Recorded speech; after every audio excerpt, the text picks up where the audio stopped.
Alexa, lights out. Okay, we I think we live. Had a little technical difficulties there with the bouton. All right. Yeah. Okay. I got the clock. All right. Hey, everybody, Caden Coin Hunter here with you today, aka Boudreaux. All right. Whoops. Yeah. Okay. I got the clock. All right. Hey, everybody, Caden. I think. Yep. Boy, I am loud. All right. Turn that down here. All right. Michael Tessina, what's up? Mona Me, aka Radio Mike. Apparently you're the food. Okay, want some more? Yeah, go ahead. Fried thing. I love fried food. The Moose, what's up? Okay, and Radio Mike, David Carlisle was here. He was number one in the chat there. I don't know how all that works, but boy, he was up early this morning doing that. All right, we got a guest from up in central Louisiana, up in Clico territory, Central Louisiana Electrical Company, Clico. That's who I got from utilities there. Anyway, this is Mr. Chain Breaker. How you doing today? I'm doing great. I'm glad to be here. Y'all doing all right? Oh yeah, yeah. We're doing just about as best as we can right now, I guess. Hey, how's the saying go? I'm above dirt this morning when I woke up. Yeah, that's right. I always say on my outro, it's good being north of the grass. Y'all stay safe. Yeah, Be that way, stay safe. That's it. Love, yeah, peace, and right. crackling grease. Yeah, me and David Carlisle, we got a buddy of ours. His name's Curtis Lowe. He's over in Alabama. Not LA, but kind of a little above LA. Lower Alabama, a little above it. He's in between Battle Battery and Birmingham somewhere in there. His name's Curtis Lowe. That's his YouTube channel name, not his real Okay. name. Which I mean, that's my favorite song by Leonard Skinner, Curtis Lowe. Anyway, Curtis Lowe, I was just saying, man, it's good being north of the grass. Oh yeah, Yeah, like you were saying, you was above the dirt. So that's it. Well, like we were talking about just before you went live, I kind of got my start with electronics along those same lines, and it was involving CBs. My dad, his CB handle was Catfish, and catfish. he was real nervous. His hands wasn't steady because he was in Korean War, and a lot of issues from that. And so he got into CBs, and of course, not a lot of money to pay somebody else to put his ends on his mics and wire up the different things for the CB and working on the linears and different things like that. He so he showed me how to use a soldering iron, and then all of a sudden, I was the expert at putting different ends on different mics that would match up to different radios. And so before I knew it, I was actually, if somebody got a new mic anywhere in the foreseeable distance that they could travel to the house, they were bringing him the mic, and it was my job to wire it up to their radio so it'd work right. And so that's kind of where I started getting interested in electronics. And from there, I kind of got a bug about anything, and it wasn't enough. Oh, look at there! Road King. In fact, I was gonna work on it last night, and I put it off till tonight. And I got about 50 foot or so of straight mic cord. Uh huh. I'd rather straight mic cord than that curly stuff. I used to put this stuff on about 10 to 12, a dozen mics a week when I have my Oh shop. wow! Yeah, It's straight cord's a lot better. yeah. Now I didn't near about do as many as what you've done.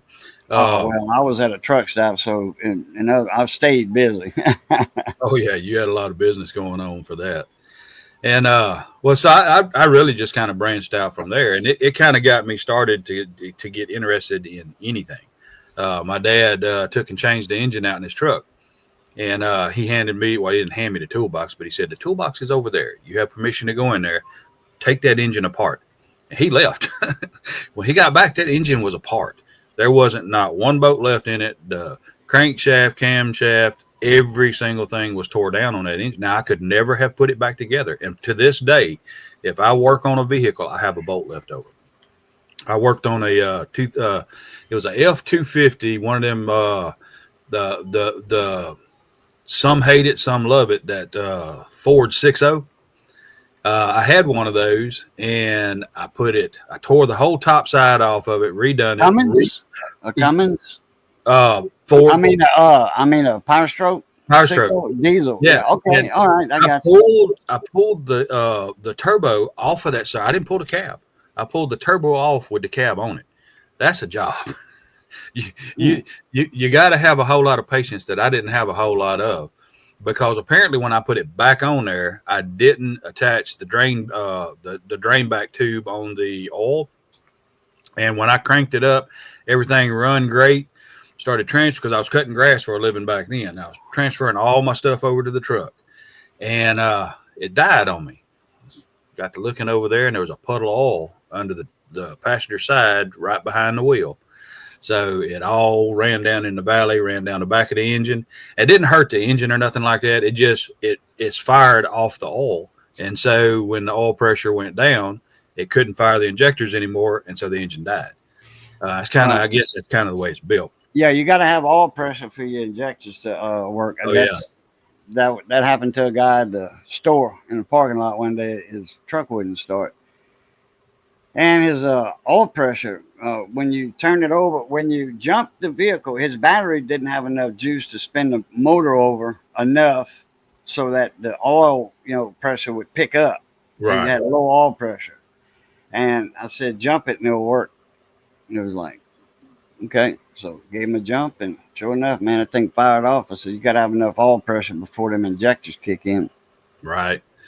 A lot of people don't know that engine's got actually two oil pumps.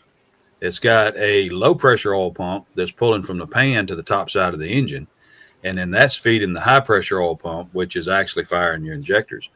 And when I first put that engine back together, that's when I found out about the second oil pump, because when I first put the engine back together, I got in there and it would turn over and over and over and over and over, nothing. I pulled the filter off the top, no oil up to the filter. Well, there's a check valve in the bottom of that pan, or in the filter housing. You have to push down in there, push it back. Hey, Missy. You doing all right? That's my better half right there. Oh, okay. All right. We all got a better half, and the other half of all of us is always better. If you get what I mean. So I got in there, and I finally realized that I needed to get in there and push that check valve down and spin it over at the same time to get the oil to come up to the filter. Once I got it up to the filter, then it would start pulling it on into the high pressure oil pump, and the truck fired up from there. But when I got everything back together, I had one bolt left over, just one, which I did pretty good that time because I only had one bolt. But once I got it all back together, I remembered where that bolt went. And to put it back in there, I'd had to take the cooler off, the radiator, and everything off the front side of it. And after I just got that turbo back in there, it wasn't ever going to happen. The bolt didn't go back in there. But it was a bolt that actually held, it was a bracket, I think. I'm trying to remember what the bracket was for. It was one of those things that you could get by with if you didn't have to. Gotcha. The Moose, how you doing, Mon Ami? I don't know if he was here earlier or he had been in here for a little while there. Michael Chesina, he's an electronics tech. He works on stuff that controls trains and signals and ding, ding, ding, ding, and all that stuff. Okay. He's got one board. Does, I don't know, a couple dozen jobs for that train to run. Bill Beckett, what's up, Mona, mate? Y'all excuse me for a sec. You can keep talking. I got to see that black thing back there. I got to go visit. Oh yeah, don't let that get cold. There you go. Yeah, I just figured out how to get to the comment section so I could see everybody talking in there. I couldn't see the what everybody was posting in there at first.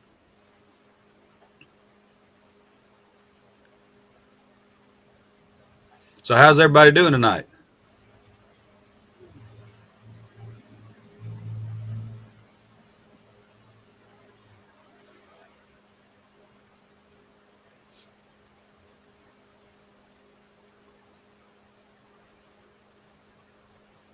Missy Luquette.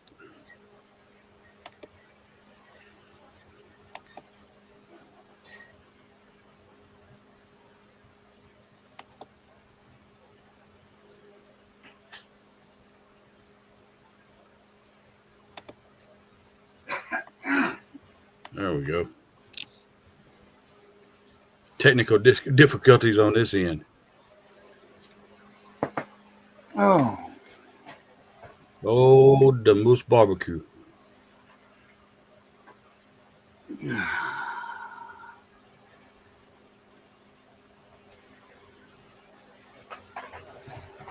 oh yeah. Oh yeah, hey, look, You're gonna see I a few got to say, barbecue names in here tonight. Burger King. Burger King. Was that onion rings? That's onion rings. Yeah, I like their onion rings. They the minced onions. They not the whole onion. They're yeah. the little minced onions. Where I wonder how they did that.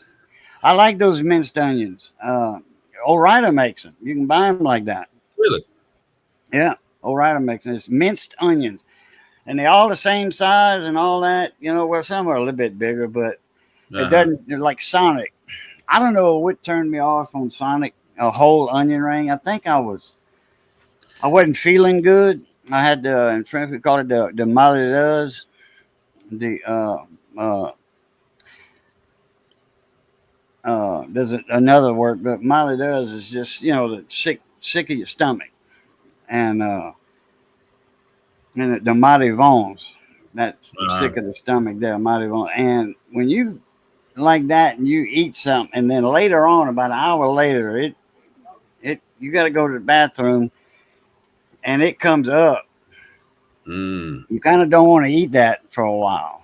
You Right. know, Right. for a while, I didn't eat fried chicken because I was sick and I ate some fried chicken. And man, an hour later, I was a kid. I was a teenager. Mm-hmm. I was like, well, I just was a teenager. I was like 12 or 13. And man, it was a while before I ate some fried chicken again. Yeah, that kind of sounds like me and Pringles. Back when I was in, shoot, I figure I was probably about 7, 8 years old. Yeah, you At mentioned school, that I in had a a kid. live a while back. Yeah, You ate what, three it cans or something like that? I ate Man, like 3 cans of Pringles because I was gonna win whatever it was we was gonna win at school. I got so sick. It was 30 years. It literally 30 years before I ate another Pringle.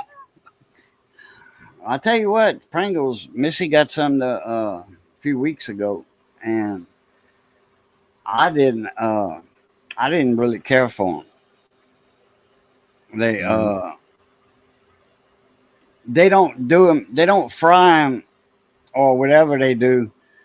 They change something in the recipe. If they fry them, and I don't know if they bake them or fry them because they I all think they shape bake them now. perfect size. Now I got a can. I think I'll give it to Johnny. They sour cream and onions or something like that. Or French onion. They're not even open yet. Yeah, I don't I know if tell I'm you gonna what. like them. If I don't like regular Pringles because they changed something, I probably won't like those. Then I might love them. I got the can just to make some pencil holders. Oh yeah, it worked great for that. Cut them in half, print up these little circuit board Yeah. designs, and wrap the can with that. I got some other kind of. It's like a CPU chip with Right. all the traces coming out of it, and it's a tall one, but I'm gonna just cut it down and do another can like that. I got a what do I have? I got some. Oh, they are. I don't even see them. Oh, Missy didn't throw them away. Oh, they over there. Okay, some shoestring potatoes. Oh, Shoestring. I loved them as a kid. Yeah, me too. Still do. Uh, Oh yeah, see Doritos. Man, I tell you what, I ain't never ate too many Doritos. I ain't managed that yet. when Doritos came out with ranch, oh man, that was a game changer. I loved it. I loved it. Uh-huh. Now it's not the same now because there's something they changed their grease since then. Like I don't think McDonald's, they anything is. changed their grease. Their fries ain't like they used to be Mm-hmm. when I was a kid. I'm 61, so I remember when they changed. It was had to do with trans fat or something. Yeah. Now you can't mention that trans fat.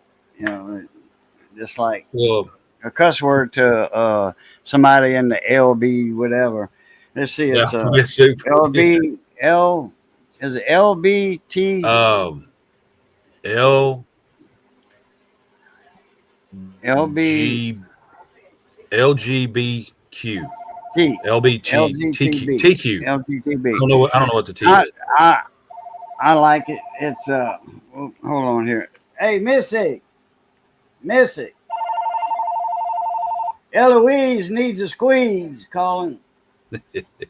Uh, I changed it. I like the L. I get along with that. It's liberty, beer, titties, and guns. Hey, there you go. There you go. Look, I tell you what, I used to get along way too good with beer, so I had to push that off to the backside. Yeah, I So, got you. Daryl, what's up? Two ATVs and not allowed. There's Daryl. hey, two ATVs. Let me see. I think I got a Tex Mex.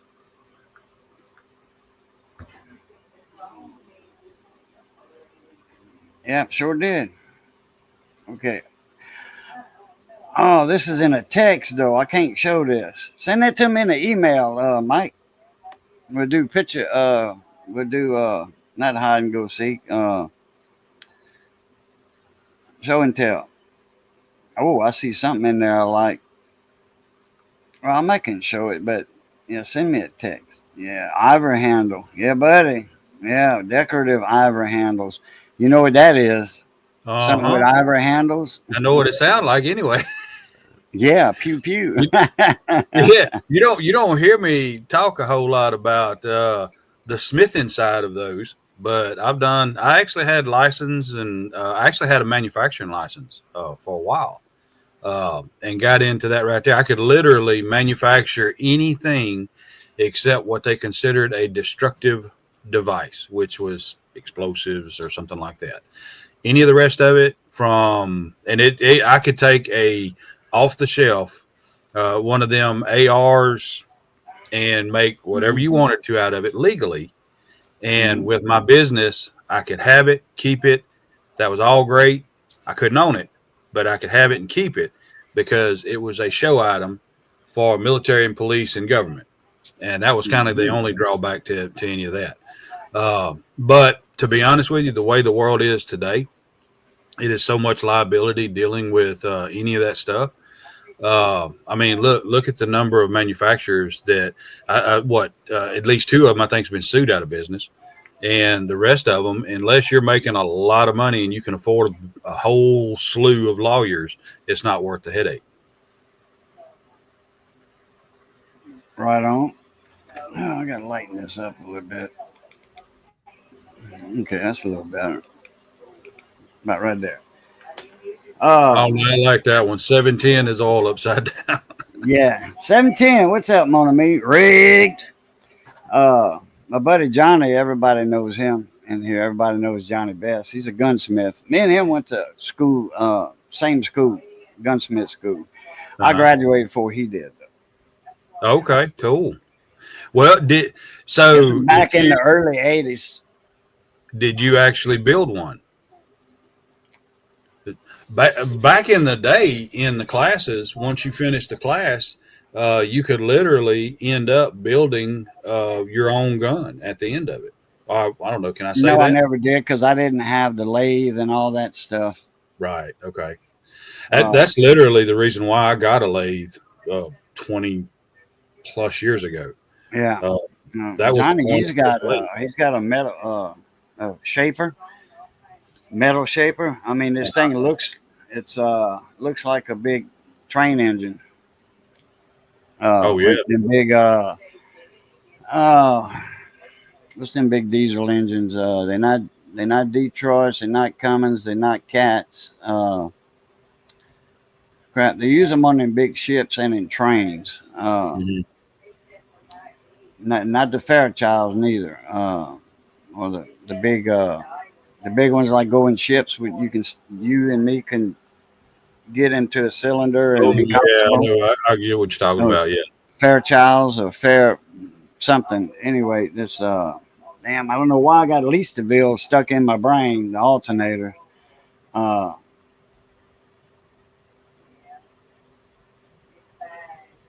anyway, trains have those engines, and this looks like one of them engines. It's that big. It's a metal shaper, and it runs on. It's hooked up for three phase. Oh Two yeah. twenty three phase. Everything in the machine shop. Yeah, Johnny's got a machine shop over there, and it's three Oh, phase. There's that I love that. a lot of stuff three phase in there. The mill, it's got a mill in there. We got the lathes. Got 220 table saws for wood. Got Hmm. a grizzly in there. Got a big delta in there. The grizzly is three phase. Uh, Oh yeah. 220. I think it's three phase. It's a 12 inch. It slings a 12-inch blade. You know, my Okay. Uncle Leroy in his cabinet shop, he had. I didn't have 220 in my cabinet shop until I got my Delta Unisaw, and that's 220. You do 110, but it was 220. So um, I added a 220 in there and put it on the floor. Uh, Ran it instead of running it overhead. I put it on the floor, and I did the little ramp thing, so nobody would trip on a piece of conduit, Hmm. and like a transition was stripped, you know. Right. So anyhow, uh, but that was a 10 inch. Delta Unisaw was 10. It was a Norm Abram signature series. Okay. Back then they were like $1,600, and they brought it, delivered it to your shop, and set it up. Oh wow. Yeah, Tell you they what, I wish tuned they'd have the delivered mine and initial set it tune. up. Delta. No, see, I've got a G 4003 G gunsmithing lathe. It's a Grizzly lathe. Oh, okay, yeah. Oh, ain't nothing wrong It, with Grizzly now. It's a good no, product. hey, look, it's 20 years old, and I have beat that thing to death, literally. I have taken and put square stock in it and just beat tooling smooth out of the tool post, making it round. Um, Right. and I've since changed it out from 220 to a servo motor, which is the same power as the original motor, but it is infinitely adjustable now. And so that was my goal in changing it out to that motor. And I've still got another adjustment that I want to do. I haven't actually gotten to the finish line on it, but I've got all the parts, and I just got to get back out there and try to work on it. I was going to make a YouTube video on it, but it kind of fell behind when I actually started posting again. Because, I mean, I started in YouTube back in 2007, 2008, something around that time. And I started my channel that time, but I didn't actually start posting until 2012, I think it was. And it was so hard back then to try to get a video posted to YouTube. And plus, with my work, always being at work more than I was at home. So I just kind of piddled with YouTube for years until last year. It was last year, about end of August, first part of September, that I actually started to post videos. And so the progress that the channel has made since is about a year. It's been about a year. That's Michael. how long your YouTube channel's been on. Yeah, well, it's the YouTube channel's been around since 2007, but I think the first video that it shows having been uploaded to it was 2012. Oh, okay. Being a But creator. I didn't develop anything. I just uploaded a little thing here and now, and here, there, and yonder, and I might be say I got a couple of videos where I was bush hogging on Cane River Levee. I grabbed my phone, put it on live stream, and started filming as I was shooting down. Almost went off into the river, paying more attention to the phone than I was the tractor. But just little stuff like that right there. It was literally as of now, it's been a year that I have literally started trying to develop the channel to be something more than just somewhere I uploaded a video every now and then. I think I'm at 530 or 40 videos at the moment. Five With hundred. Yeah, the videos are a little bit of everything. It's nothing. It's not a specific because I'm too interested in too many different things. I've done electrical work. I've done PLC programming. I've done computer builds, programming computers, robotics. I actually went to class in Yaskawa Motorman up in I think it was Iowa, um, Ohio. That's where it was in Ohio to be trained how to program industrial robots. And so it's my biggest problem is I'm interested in everything, from electronics to archery to guns to airsoft, air not airsoft, but air rifle guns. I've got some that they will literally they will take a elk down. I wouldn't try it, but people have actually taken big game with these air guns. Of all things, the air reservoirs in them will hold anywhere from 3,500 psi. I've got one that's up to 5,000 psi. And so they're no joke. They're pretty serious. But I love stuff like that. I love all different things like that, and I can't just settle on one. So when I really started developing the channel, my main thing was I'm not going to have a niche. I'm not going to have something that I just that's what I do because I'm not going to enjoy that. I can't do that. Well, Mike, everybody's interested in electronics. So you do drones too. Yeah, actually, see, I've always been interested in RC or remote controlled anything. But never had the financing or ability to get started in doing that stuff. And then just here recently, come across a lot of auctions on eBay that had a ton of drone stuff, and so I bid on them and actually won them, and all that stuff come in, and so I've been doing a lot of drone videos and different things like that.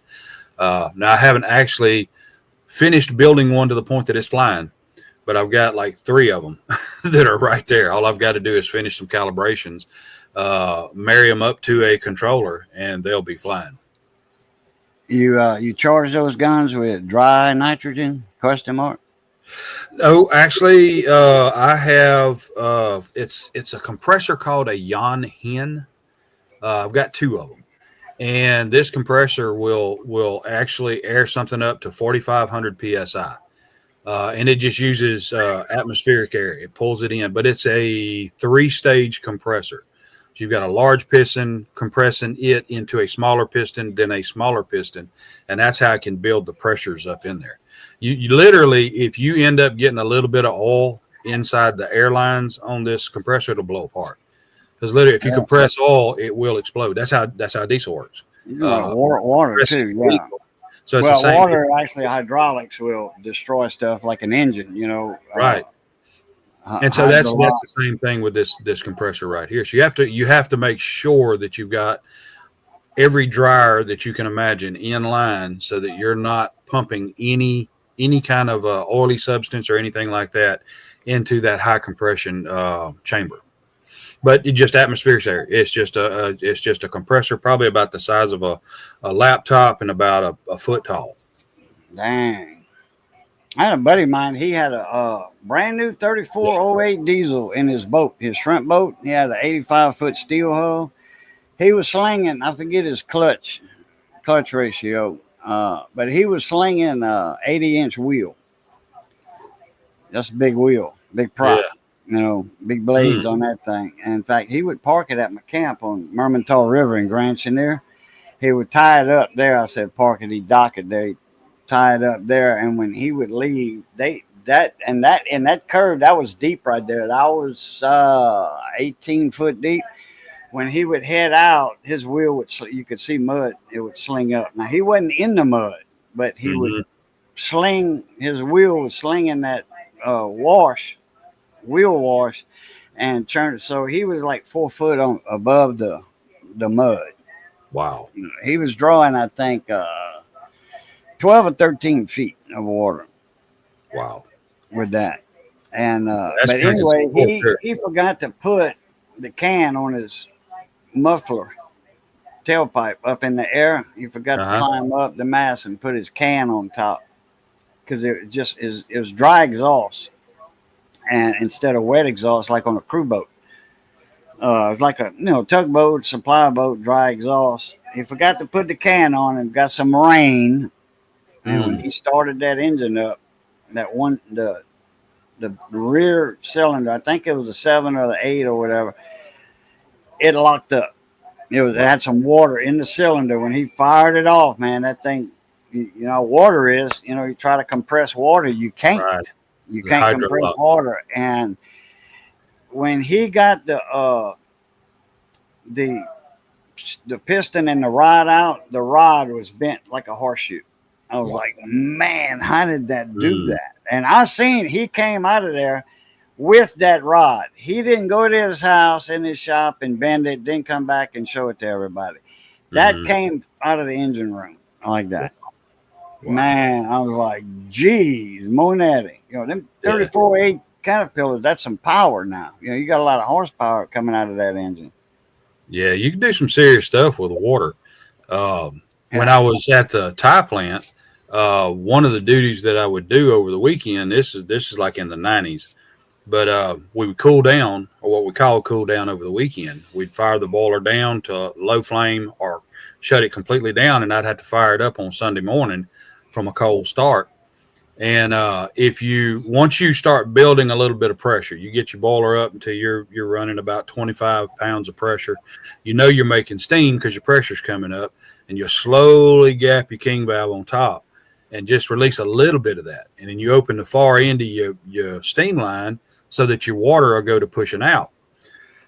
But if you open that line just a little bit too fast, you'll push a bunch of steam down through there, and all your water's done condensed down inside your lines, and it'll start blowing stuff apart. Literally taking solid Schedule 40 piping and split right down the seam for 6 foot from a water hammer. The whole Hmm. building would shake if you open that valve too far.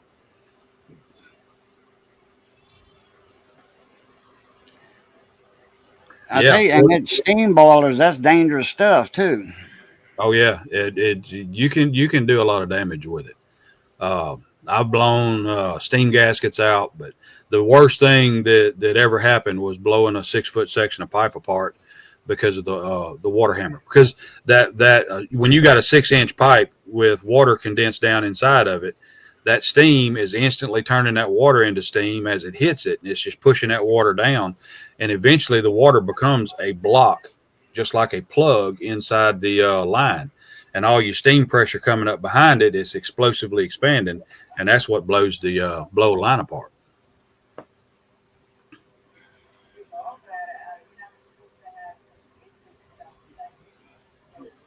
It's Oh down yeah, the other end of the temp scale. Yeah, yeah. oh, I forget what the boiling temperature is for liquid nitrogen. ain't it like It's 300 minus 100 and something, I think. And that's the is it 100 boiling something? temperature. And Yeah, I've always wanted to get a hold of some nitrogen just to play with.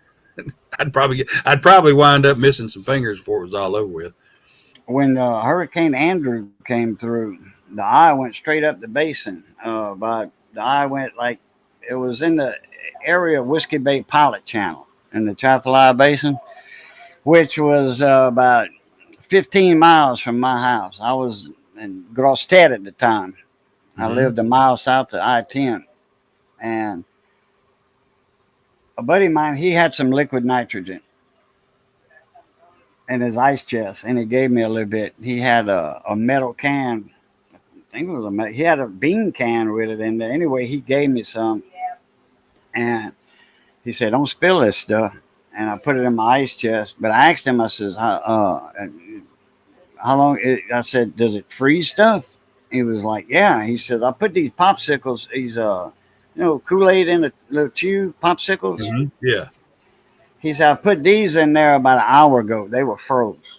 Wow. No, almost froze solid. Almost. There was, crystallizing like a slushy." And he said, Hmm. it'll get hard in another hour. Be hard, froze solid. Wow. I'm like, damn.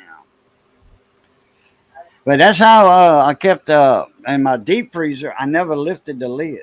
We were out of electricity 6 days, I think. They were Mm. pretty good. We was on GSU at the time, Gulf State Utilities. Then it Uh-huh. became after that it became Entergy, and our power was coming from the nuclear plant. So all that was up in good River Bend on the Uh-huh. Mississippi River, right above Baton Rouge. Well, at New Road, St. Francisville is where the nuclear plant's at on the river. They call it River Bend, but anyway, uh, we got our electricity back in 6 days. And when I lifted when after it came up, when the electricity came back on, I lifted my lid on my freezer to check my meat and stuff because I didn't want it to refreeze if it was thawed out. No, Right. it was still half froze, but it was a new deep freezer, so the seal Yeah. was good on the lid, you know. So I'm like, oh, good. And it was full. It was full of deer meat and stuff I was getting off the trucks, hams and strudels, frozen stuff. The trucks would come in with a load, a pallet of stuff. Hey, man, this was an overage, and they told me to take it and do whatever I wanted with it. Yeah. You want to buy something, man. I used to buy all kind of stuff, man, furniture and all that, resell all that stuff. Oh wow. And did you the ice chest shatter when you put it down? No, it went. It had the frissons. Yeah. Uh, but I'd buy all kind of stuff off them 18 wheelers. They'd come in my shop and man, I got some of this, some of that. You know, one guy said I got a bunch of laptops, and this was back in like 94, 95. Laptops were very expensive, Oh yeah. very expensive. I mean, I'm talking about they were like $4,000, you know, and I didn't have, you know. He says I'm selling these for like $500 a piece, you know. I'm like, man, I wouldn't know what to do with one. Right. Yeah, that kind of sounds like me. Back the first computer that I ever dealt or did anything with was a Radio Shack. It was called a Prick 80 because it was a PRS or TRS 80 from Radio Shack, and you literally had to write the program for it to do anything whatsoever. But that's kind of Yeah. what got me started back in dealing with computers way back when. And And my girl had a PC Junior at the time, okay. IBM PC Junior, Hmm. and that was just a glorified typewriter. That's all it was. You know, making Yeah. lists or whatever. It couldn't run a program that was I forget how many uh, megabytes. If it didn't even have to be in the megabytes, and it wouldn't run it because it was just too small. You know, and you Yeah. put DOS. It had the true floppy disk. You know, the 4 5 inch or whatever Five, floppy that five was and a quarter bendable. inch. Those were Huh? five. Those were Five five and a and a quarter quarter. inch. I Okay. think they had two sizes. One of them was 720 bytes, or I forget the actual, but it was 720, and then 1.2 megabytes. I think was the bigger one, and then they come out with the floppy disk or the 3.5 inch. Those were the hard Yeah. ones. The hard. Yeah. Yeah, and I don't even remember what those were. 1.5 megabytes or something. Still ridiculously small compared to nowadays. Oh yeah. Yeah. We had the five and a quarter floppy, and when you wanted to do something, you put the DOS in there, the Yeah, computer I language. You remember put that. that. You lock the lever down. Uh You huh. you put that in the system, and you have to do this every time. Every Hmm. time because you turned it off, you have to redo this every time you wanted to do something. Take DOS out, then put your program in that you had, like if you wanted to make a list, like Word.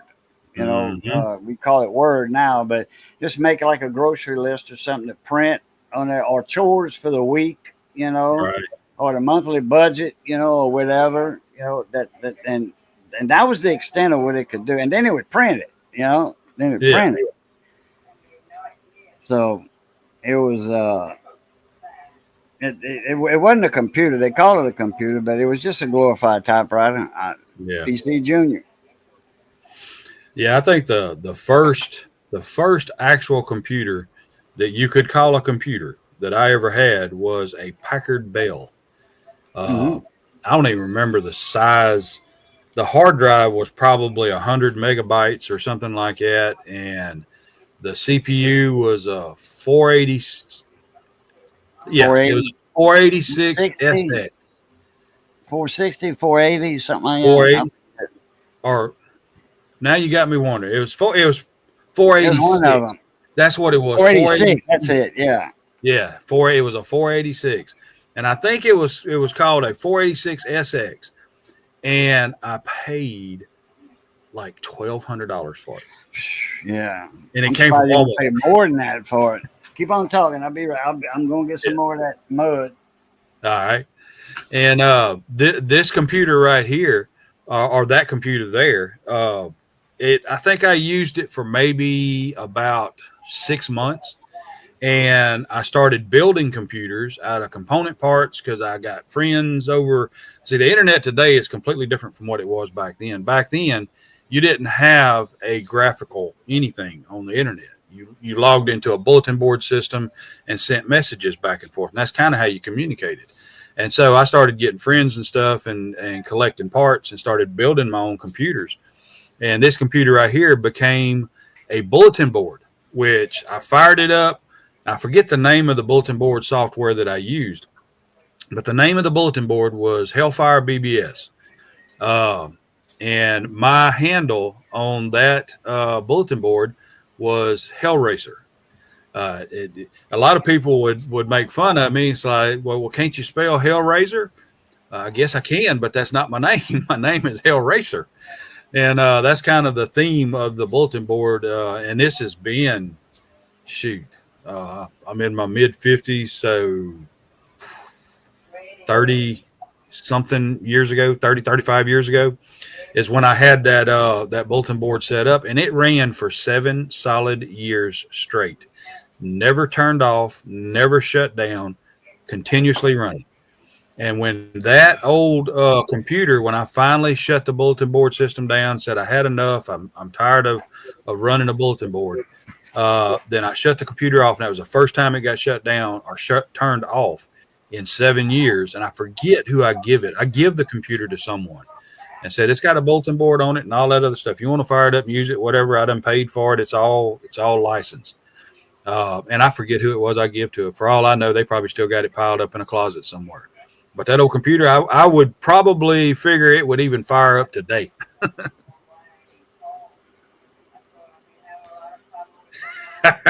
Two ATVs. Yeah.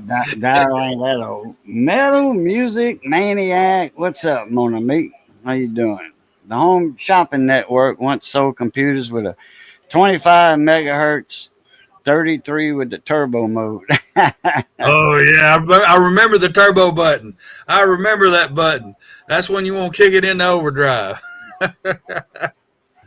It's rose blue. My mom went to community college back then, 42 years old, to learn computers years ago. To learn computers. Back then, I remember her talking about syntax, the floppy disk, etc. Yeah, syntax or Linux too. Linux. My buddy, he still uses Linux. He doesn't do Windows. He does Linux in his computer, and Hey, it look. runs so smooth, so much better. He says, you know, you Well, don't get Windows is clogged kind of up cool, and though. all that. Actually, I was diehard DOS. I typed all commands. DOS was like the Yeah, back then counter you had side to to type Linux. in all your commands and stuff and everything Yeah. to, you know, nowadays it's easy. Oh, it's point and click. But see, the problem is with Windows now is all the fluff they've got built into it. Plus, there's a lot of Bloatware. things with Windows 11 that a lot of people don't realize. They actually have the reason why they won't allow or they don't want Windows 11 to install on just any computer, because I have a computer sitting over my shoulder over here that I do a lot of the editing on, that is not supposed to be Windows 11 installed on it because it doesn't have the hardware requirements, but it was tricked Mhm. out and Windows 11 is on it. But the difference is if they decide to take over that computer, they can't because it doesn't have the hardware built into it to allow them to do that. But new computers, there are certain chips and things that are built into the computer that will allow them to literally just turn your computer off using Windows 11 that ties into that part of the hardware. And that's why they want to make it to where it has to be able to pass all of these tests, but it's looking for that type of chipset on the motherboard. Okay.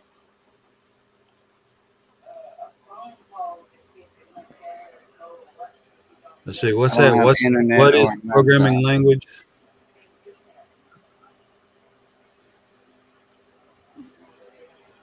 Of high temperature physics.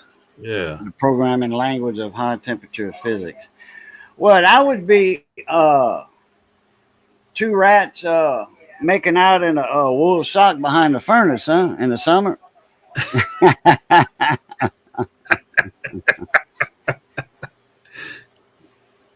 Yeah, Roadrunner. Yeah, what's up, Mon ami? How are you doing?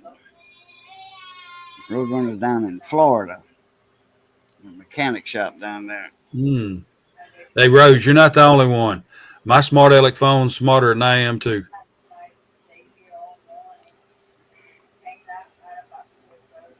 How many own the Osborne One laptop, a giant battery with a tiny screen that could be hauled around like a sewing machine with clamps? I don't know. I never heard of that one. I Osborne never One heard of laptop. My buddy Barry, he knows a lot about computers and stuff. He was one of them back in the days with packet radio. You know, he was a ham radio operator, and then they would do packet radio with computers. And he was building his own computers and stuff. And I should send him a text. Let me do that. it. I remember stuff about that packet radio. I never understood exactly what all was going on with that. I didn't understand the process or what they were doing.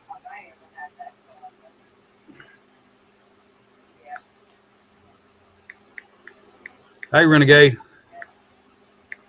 Renegade, Renegade Garage. Yeah, what's up, Mon ami? How you doing?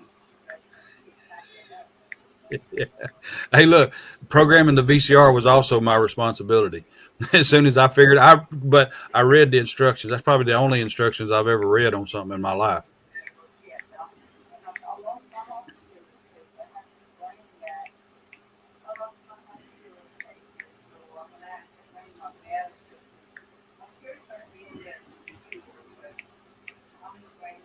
Hey, nothing edited. Yeah, good for you.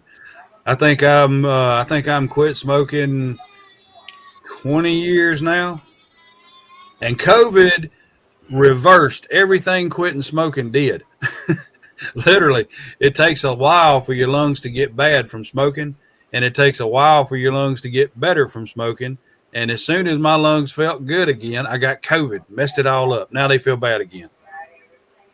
Been sick, can't seem to shake it. Dang. Missy was like that. She was blocked. She didn't know it. She was blocked, had a lot of stuff in her. Nothing edited. Hey, hey. Followed your followed your lead. I quit smoking also almost 3 months ago. The 12th would be 3 full months. Good for you, girl. Good for you. I quit Father's Day last year, so it's been a year and let's see, June, July, August, September, October, year and 4 months. I quit, and I mean I just quit like I was live with a guy Sunday night. It was Father's Day, and I smoked cigars. So I grabbed a cigar, put it in my mouth, went to light it, and I didn't. I said, no, let me see how long I can go without lighting one up. You know, so the stream ended and all that, and that was at I think like 8:30 or so, 9 o'clock, somewhere in there. And I looked at the clock; it was 11 o'clock. I said, well, let me smoke one before I go to bed. I smoked that one. I think I had two left in the pack. The next day, Missy says, "Oh, you need some cigars, don't you?" I said, "No, I'm quitting." She said, Mm. "What?" I still got them two cigars in the pack over there. They probably Oh, all stale now, dry and stale, dried up. So what's that link, Mike? Oh, this will show you where my car has been for the last 24 hours. It's a mix of Ham radio, GPS sensor, and some kit electronics. Okay, let me do that. Our first color TV was a Bell and Howell kit. Wow. Watched Dad build it. Wow, like the old Heath kits. Hmm. All right, Darryl, take it easy, Mona, mate. Gleason, what's up, man? How you been?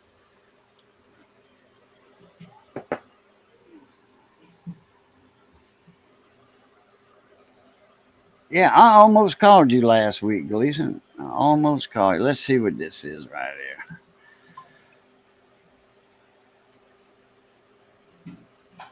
Oh, this is ham locator stuff like QRZ. Uh,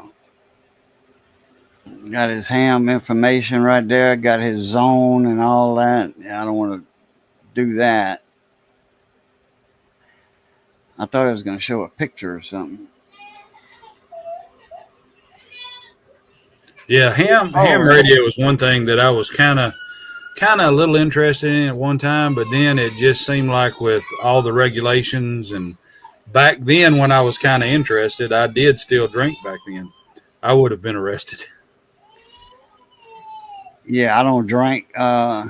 They got stuff in the ice box that Missy every now and then she'll drink one of them strawberry daiquiri cooler, Hmm. wine cooler.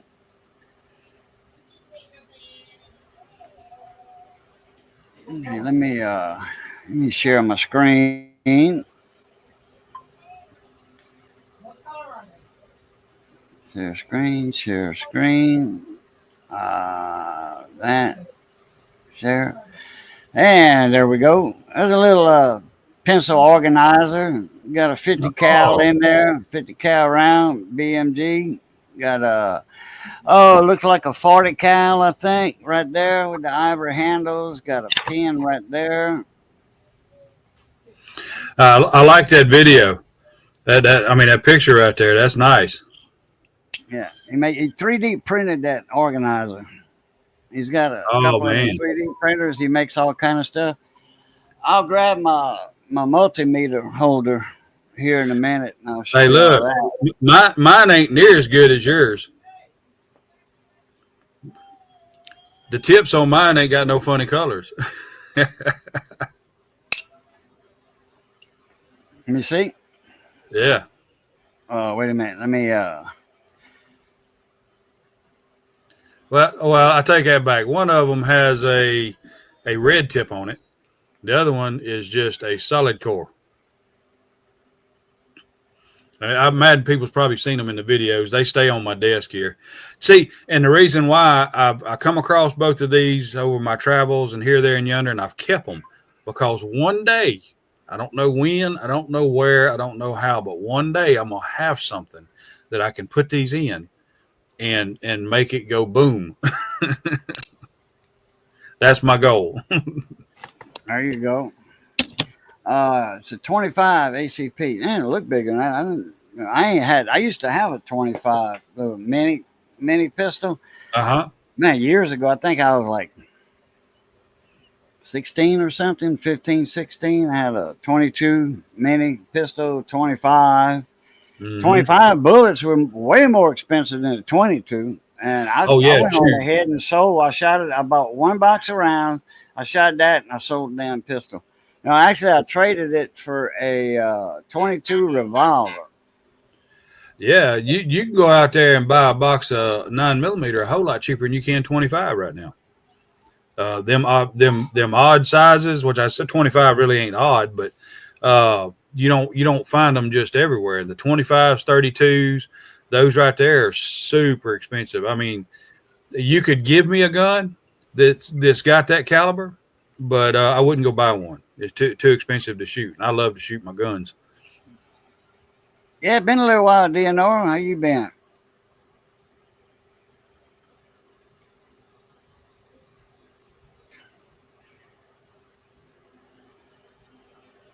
Oh yeah, 50 cal big. Daddy had a bunch of them. Dad was in World War II.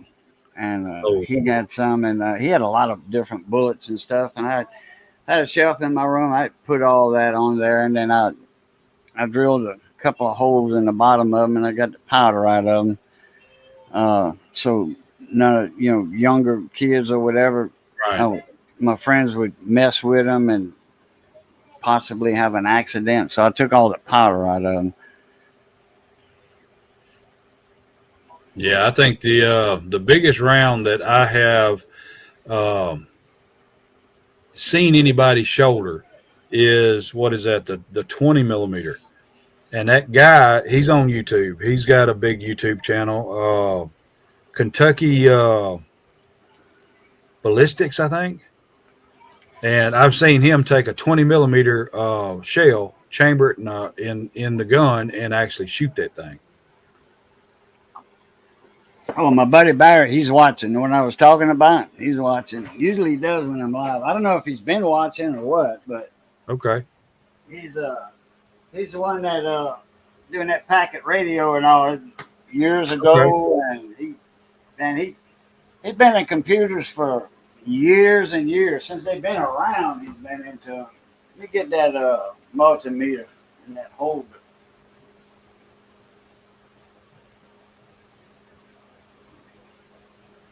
Oh yeah, Michael, that ain't good. I see. I know what my reaction is when somebody tends to sling something in my direction, and if I have anything, which usually I probably will, I start slinging back and thinking later.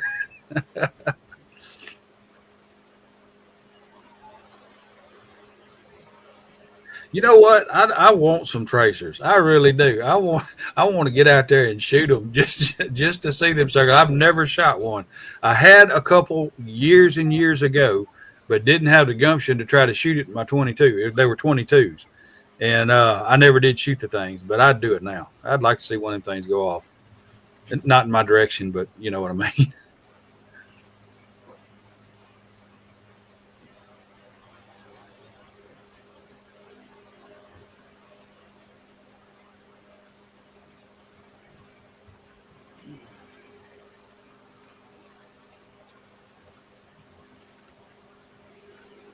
Oh.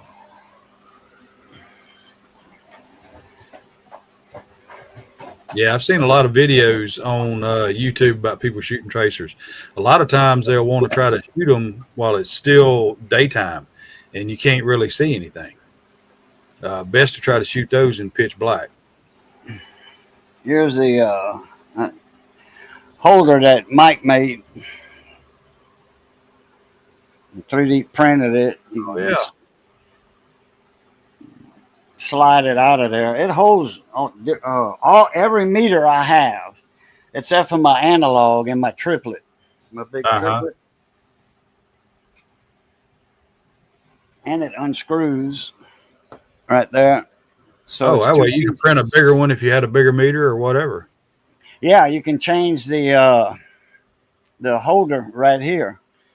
There's So three about what screws to size take it would that out. hold? Would that hold a fluke? Yeah, this one's this is Anning, Uh huh.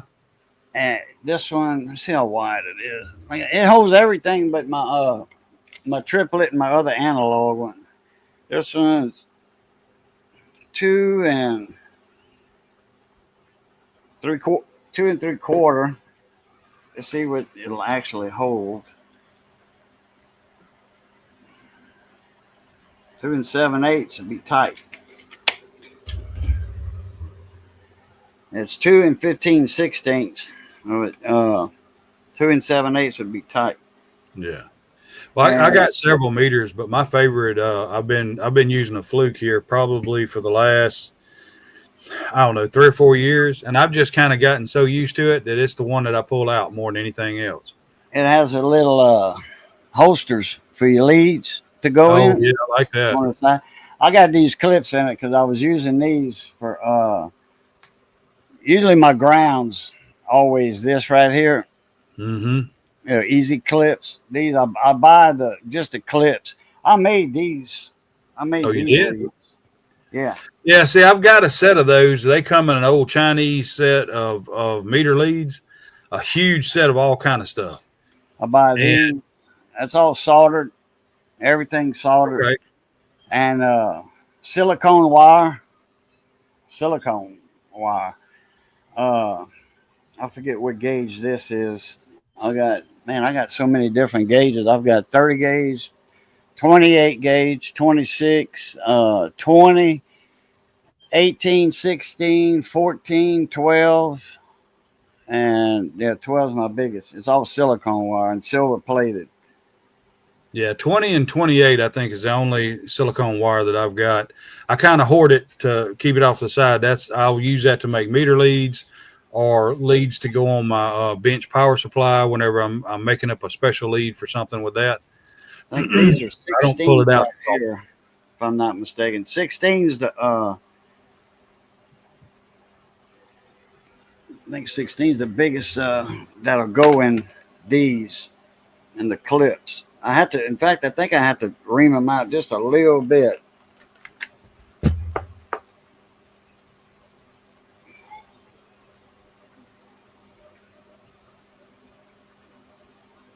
Yeah. Yeah, I need to get me a good set of those right there. The Yeah, ones I've 16. got are so cheap they're aggravating whenever I'm trying to use them. If the top will spin on it a little bit, you can't even compress it to get the clip to come out. Yeah. What I like about this one, you could the ground you can clip on Mhm. anything. Good, not a chassis ground like in the CB. Uh, the chassis is separate from the board ground. The only thing that's in between the chassis ground and the board ground is capacitors. So you Mhm. always want a board ground, and I'll solder something to the board ground, and then a little test lead or something, and then I'll just clip this on there, and then I'll either use this or probe it with my regular needle probe. Yeah, yeah, that's a good idea.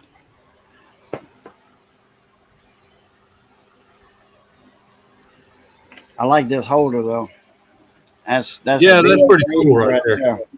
That's the bee's knees.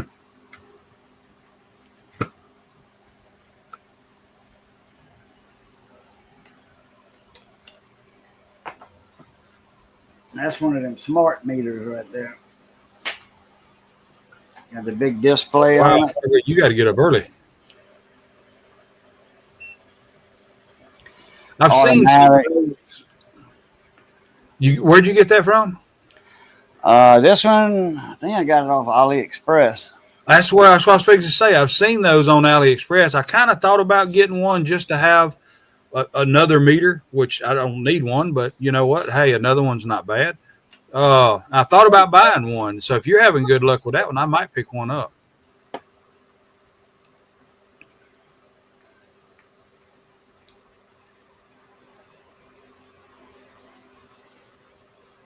Molly Beagle has been fed and walked.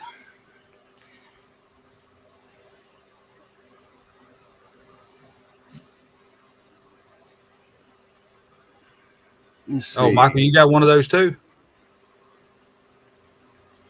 Got Now, the mine real from question, Amazon. have you Yeah, dropped?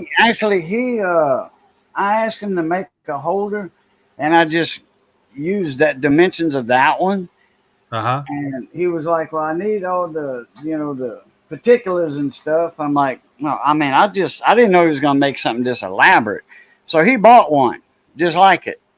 He Uh-huh. bought one just like it. I gave him the measurements. I just wanted something uh not with these on these right here. I just wanted something that stuck out like that, not a You wraparound. just lay it down in there. Yeah, you just just set it down in there, you know. But he man, this is impressive here. Yeah, Mhm. now it's way better than what I was wanting, you know. So he bought him one like that. I forget what it was. I think I paid it was a lightning deal that AliExpress has at times, Yeah. and I got it. That's the SZ02. I think I got that one for like $8, Okay. which the one on Amazon, I think he paid like probably 20, 25. Okay. And you don't have a problem with accuracy or battery life or anything with that like that? No, I put batteries in it at one time. I still got batteries, Wow. and that Okay. thing's about oh 3 years old. Oh wow. See, I changed the batteries on my Fluke probably, I don't know, about once a year. It takes a 9 volt. It takes a 9 volt battery, but you have to unscrew that sucker, take it apart to put the battery inside of it. Yeah, I think this one too. I think. You see, yeah, a little captured screw in there, and it is Yeah. a captured screw, so it doesn't just fall out and you lose it. It stays in there, Right. Right. right there, and it's three. I forget, but you ain't gonna find them for $6 anymore. No, probably not. The and see, another reason why I'm wanting to try to get a smaller meter. One is reliable but two, smaller. two Oh, triple A, it's got what, two triple A's or double A's or triple, okay. two Yeah. triples. See, I've got a very small, limited space here at this desk right here, and so when I set that Fluke up here, it's taking a good shoot, probably a third of the space available that I have, just the meter alone, and so it's hard for me to show any readings What on the model meter is it? time I'm doing something. What Which model is it? let me see if I can pull that thing out here. 77, 27. Uh, 87.3. Okay. That's But about a 3.5 wide meter, three and a yeah, quarter, something like it's that. I mean, it's a good meter. I love it. I don't have any problems with it. It's very reliable. I can do just about whatever I want. I pull this out, or I've got a 6 digit bench top up there. If I need some precision, then I can get a hold of that one, and I can get all the precision I want.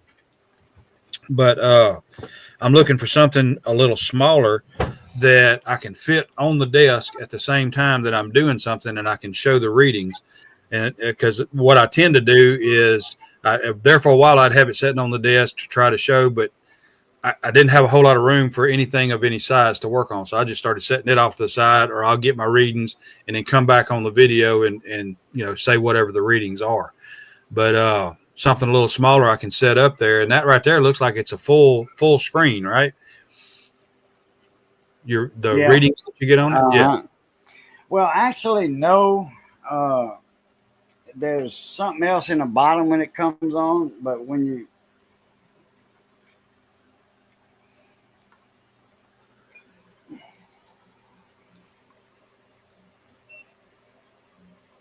there's see that bottom section there. yeah. That's all your settings you can choose from. Okay, but it's automatic. It's ready for use right now. Let me turn this light off. It's ready for use right now, Okay. and it shows the temperature right there. So The it'll just ambient it'll temperature. automatically swap over to And, DC or you have a AC amperage or you have a select button here if you want to pick out whatever you want, like capacitance uh-huh. or diode mode or what have you. You can just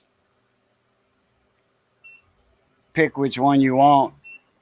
It Okay. always shows the temperature. There's your live non-contact voltage. Mhm. Okay. Yeah, I think I've been hurt more times by a non-contact voltage tick than anything else.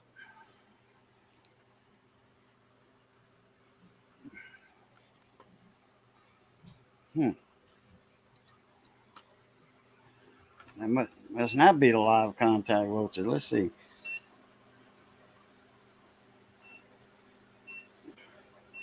Got to clean that screen. Millivolts, milliamps. Oh yeah, you got that Oh, 73. here it is, right here. I got a button for it right here. Oh, you got to hold it down. Yeah. Yeah. Oh, that's a flashlight. Then you hold it down. There we go. Oh yeah. Okay. And it beeps and it gets louder. It's a little extension cord I made up, a little 4 footer or whatever. Some 12 gauge wires. some JSO. Good night, Michael. Regular SO, it's JSO. Okay. Good for underground too. All right, Radio Mike. Oh yeah, that HP 3456A. I started to get one of those, but I didn't want to pay the price. And I got on eBay and I went to looking around, and every one of them I could find was this big price tag on it. And so I ended up with, let's see, what is the exact numbers on this thing? It's a Rigo. Shoot, I can't even see the number on it, but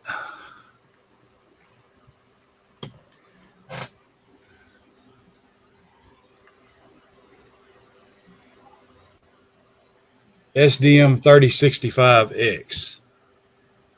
Get my Which one? Camera out the way. SDM 3565X. It's a 6-digit because I've got the Rigo DP 832 power supply, and I wanted to make sure because I got it secondhand on eBay as well, and I wanted to make sure that it was calibrated. And I've been wanting to get a bench meter. And so I was looking at the HP that Michael there was showing and the price tag on it. And then I got to looking and got frustrated and clicked buy when I saw the Rigo up there. And that's what I ended up buying. Those right there, you really want to let them set for about 30 minutes. Even the power supply, let it set for about 30 minutes and soak before you start using them. And that way they'll settle in and give you a much higher reading. But then again, the detail that you get on that meter up there, you normally don't need it because, past probably 2 digits, past the decimal point.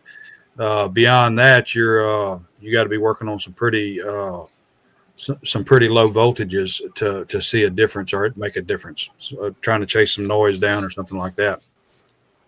Check that out. Oh, wow. Come on. Look. All right, man. I tell you what, $100. Yeah, that's for 3478. Let's see, how many counts is that? I don't have the whole description right here on it. Let's see.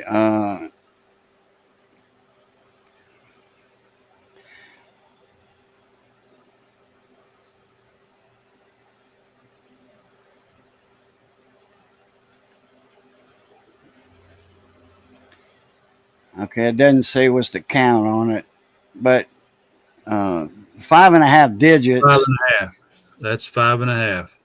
5.5 digits. I don't know the count though. Like say 20,000 counts, 9,999 counts. But Yeah. there's plenty of screen right there. So yeah. Mm-hmm. I wonder if you can full wire. Yeah, you can full wire for ohmage. Right. Mm-hmm. Yeah. Wow. Yeah, boy, you get accurate full wire now. You get accurate with that. I like that company right there. Yeah, and when you get on eBay, you can find a lot of HP equipment, a lot of HP test equipment. And there's a guy on YouTube. I think his name is Def Bomb, and I've watched a lot of his videos on a lot of the HP equipment that he's picked up off of YouTube. Off of eBay, and some pretty cool stuff. What's up, Quick Wrench?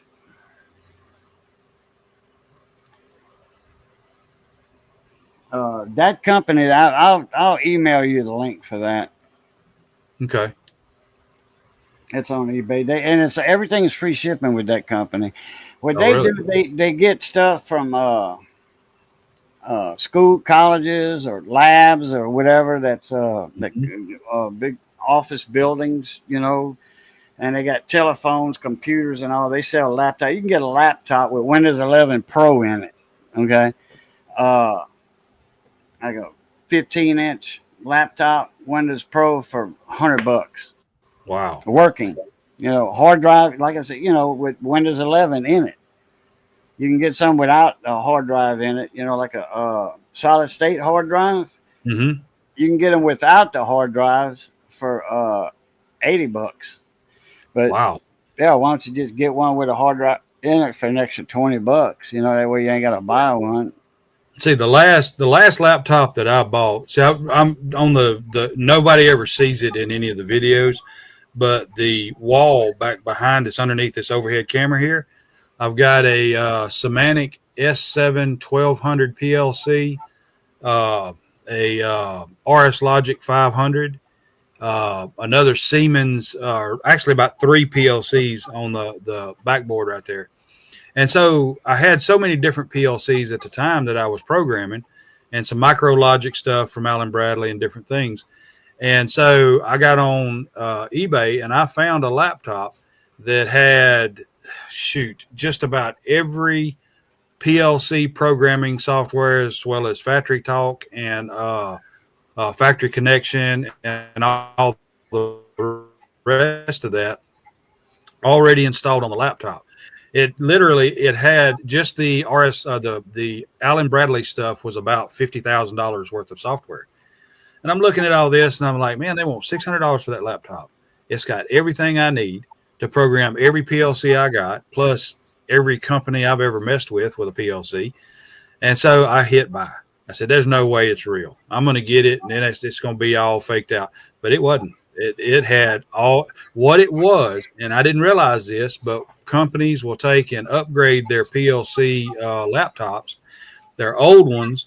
They'll just give them to whatever company is doing their upgrade, buy their new laptops with all their new software and their activations and everything, and the old ones just go away. And so this company will sell those off. And literally the first PLC the company I was working for ever bought, for the PLC, the PLC was $20,000. The software alone was $10,000, and that was in the 90s. If that gives you any idea how expensive that software is. I've still got that laptop, and I don't usually fire it up a lot because I don't want to toast that hard drive or risk it getting damaged because of the software on it. I can't replace it. There's no way.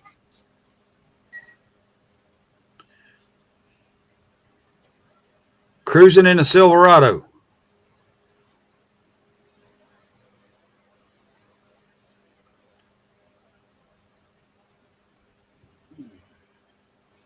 Oh. Oh.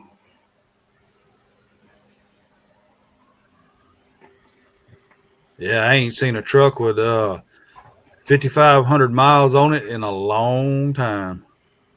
What's up, Scott? Uh, I the only thing Allen Bradley I have is carbon resistors. Oh, okay. Yeah, and I've got all kind of relays. Uh, I've Yeah, got Allen Bradley was a big name in Empire. electronic parts. Yeah. Yeah, see, and most of the companies, the two here in Central Louisiana that I've worked at, a lot of the hardware and stuff that they've got in there Tell him is. I'm alive. Sorry about that. Didn't mean to scream in your ear. Answer it. Tell him I'm alive. Hello? He's on live right now. You could go live.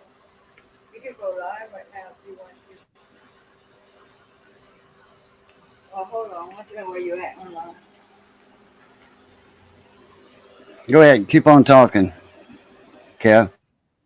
All right. So, what do you think about the new Silverado?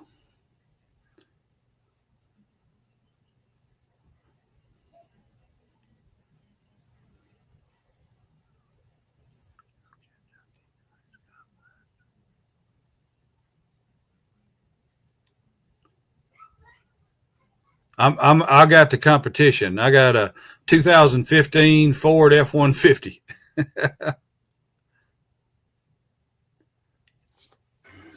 See, my dad raised me to be a diehard Chevy fan. Period. There was no other vehicles out there. All he ever owned was Chevrolet. and he raised me to be a 100% Chevrolet maniac.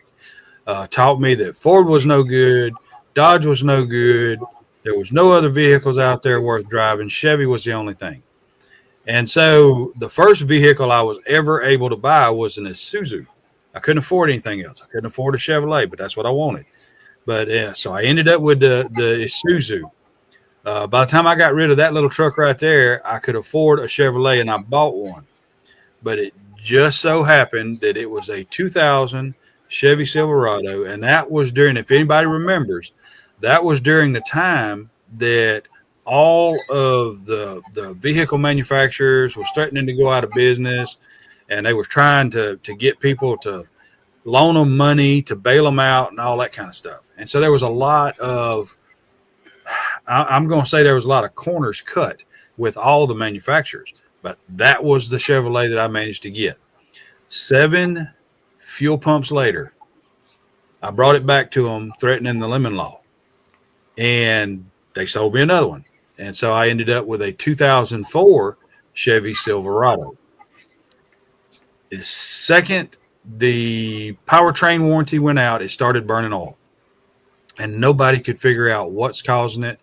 They was wanting to charge a lot of money to tear into the engine to find out where it's leaking, how it's leaking.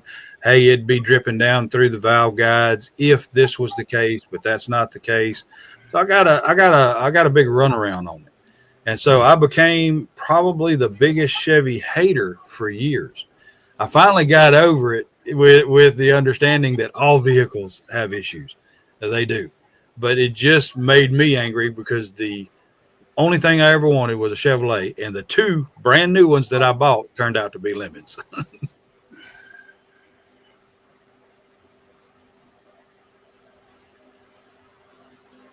Chevy diesel dually. Yeah, look, let me tell you what. You go out there and buy any new vehicle nowadays, you can put it to you this way. My house note is probably less than a lot of vehicle notes on new trucks nowadays. I think you can still get cars pretty cheap, but when you start talking about pickup trucks, a lot of them out there starting at $100,000.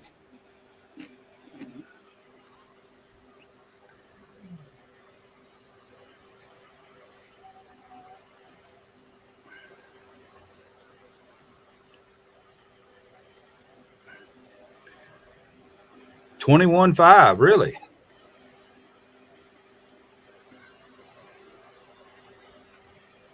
I didn't even think they had a pickup truck that low. 80,000. That sounds more like it there.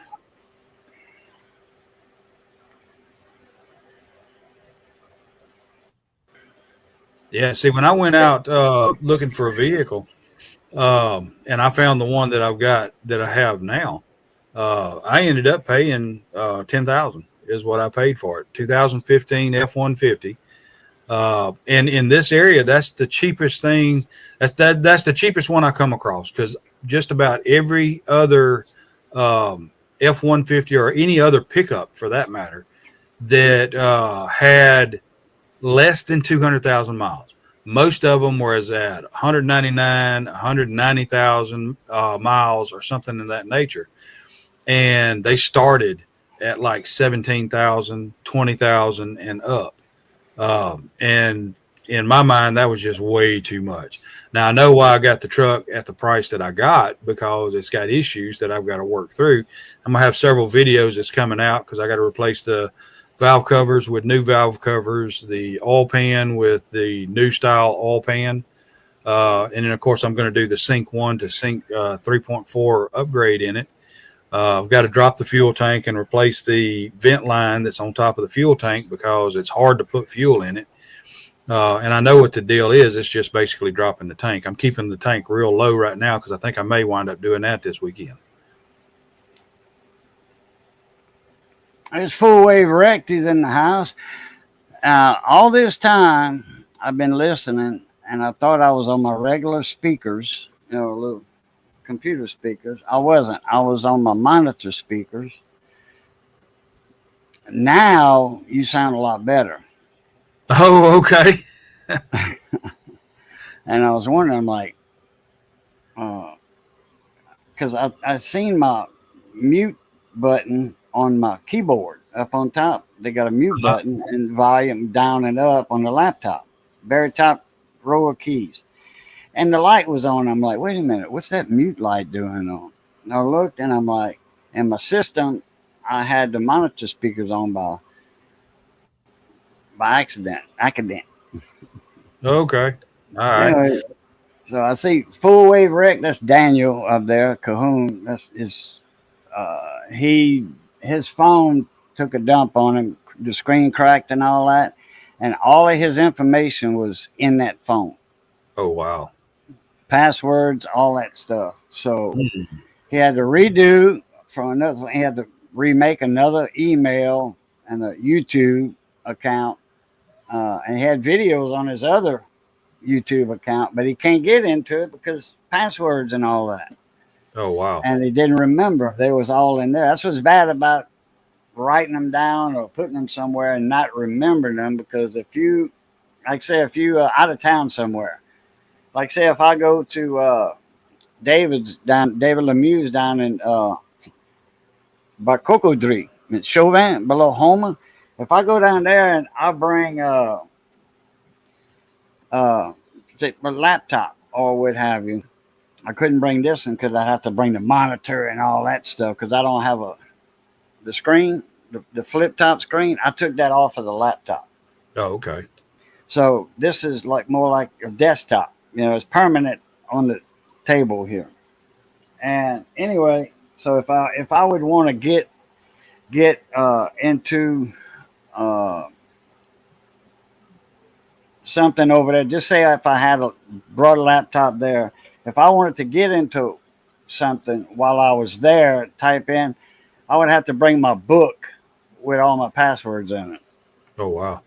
Yeah. See, one thing I've got probably I don't know 12 different Google or Gmail emails that, and I don't know why I ended up with so many, but I have a ton of them.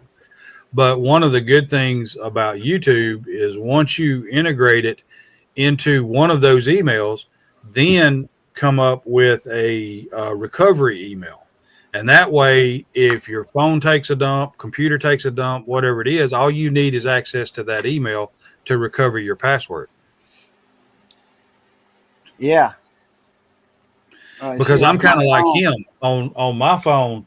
I've got I actually got in there. I got hacked, and I don't remember what the details was with it, but somebody was buying makeup on my credit card, and every year it would take and renew a $14 charge for some kind of makeup subscription.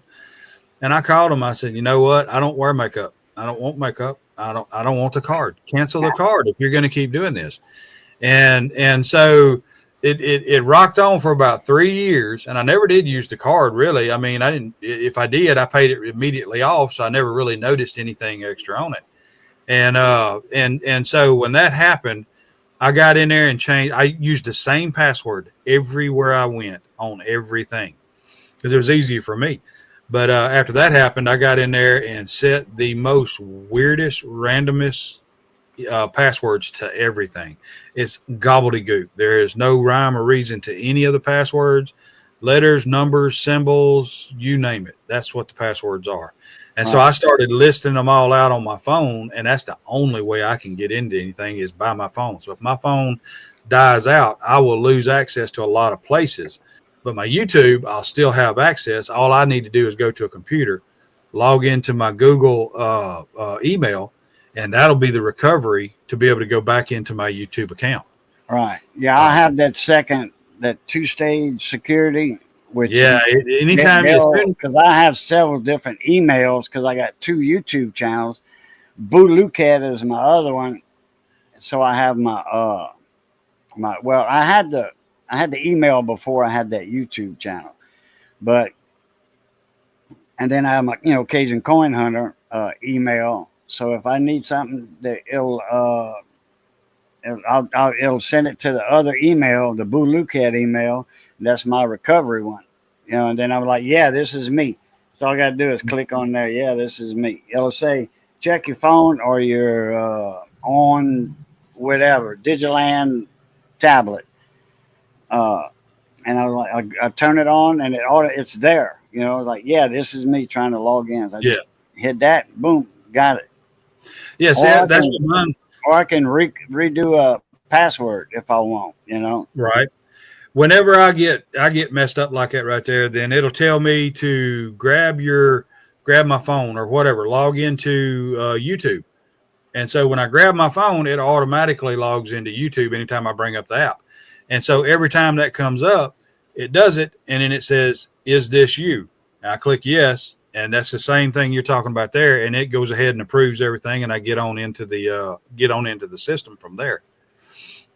It makes it a whole lot easier. I think that if they won't let you become monetized on YouTube unless you have the two-step authentication, and there's a couple of other requirements that they want to make sure that you've done so that no one can or easily hack into your YouTube account because of the monetization, I believe, if I'm not mistaken. I had already had all that stuff set up for years, so it wasn't a big deal. Yeah, I would have to really dig deep to find my passwords for my monetization. I don't know what mine are. I don't. They were You set, monetize? but they're automatically set up. This computer over my shoulder right here, that computer is set up to automatically log into AdSense, into the YouTube stuff, and log into Google. And in this laptop that I'm on right here is set up like that. No other computer will automatically do it. If I go out there to wherever, it will recognize that I'm not on one of these two computers right here, and it'll ask me for a password, and I can't get in because I don't So keep you track. monetized on YouTube? I am. I guess what? Yeah, but it's like the first stage. You're the half It, monetization. Okay. yeah, when you All hit right. the 500, then And so you're many watch in, hours, 3,000 but watch there's hours no or ads something. or ad revenue or anything like that till you hit the 1,000. And Yeah, so that's really you get the what they call that?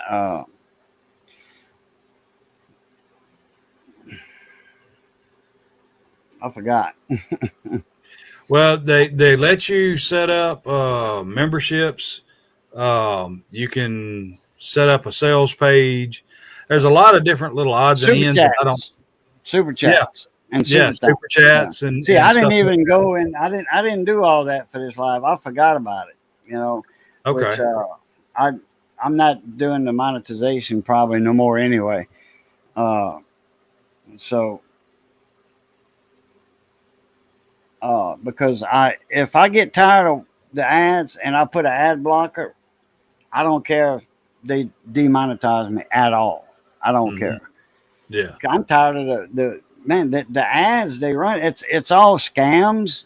You know, like all these laser light flashlights. You know, and they Hmm. say you can it's got a taser in it and all that. All it is a strobe light. You know, it's not a taser, but they act like on the commercials. It's like the guy acts like he got shocked or something. You know, Yeah. and they selling a $40 flashlight I can get on AliExpress for 350. You know, in Right. fact, here's one of them right here. There's one of them right here. Yep. I've got two or three of those. Yeah, and it's like $2.25. You know, it's got Hmm. 3 modes. I didn't. Oh, Super Chat is there. Okay, I didn't monetize that. Thank you, Quick Wrench. Thank you, There Rose you go. Blue. Damn. Okay.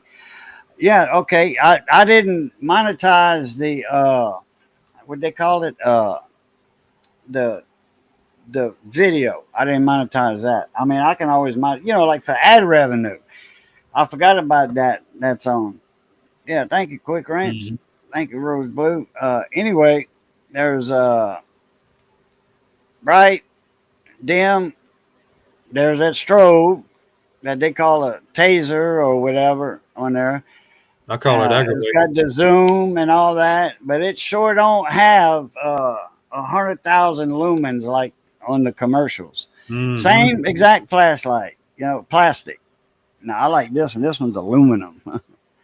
This is heavy. It's got an 18650 battery in it that I can change. This has an 18650 battery. Got to undo a screw, undo the shell like that. and then change the battery. But it's rechargeable from the backside.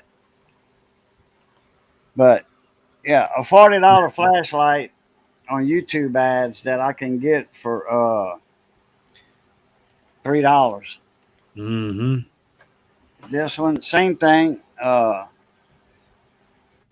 Bright, dim, strobe, off. I like a on off. Like this right here.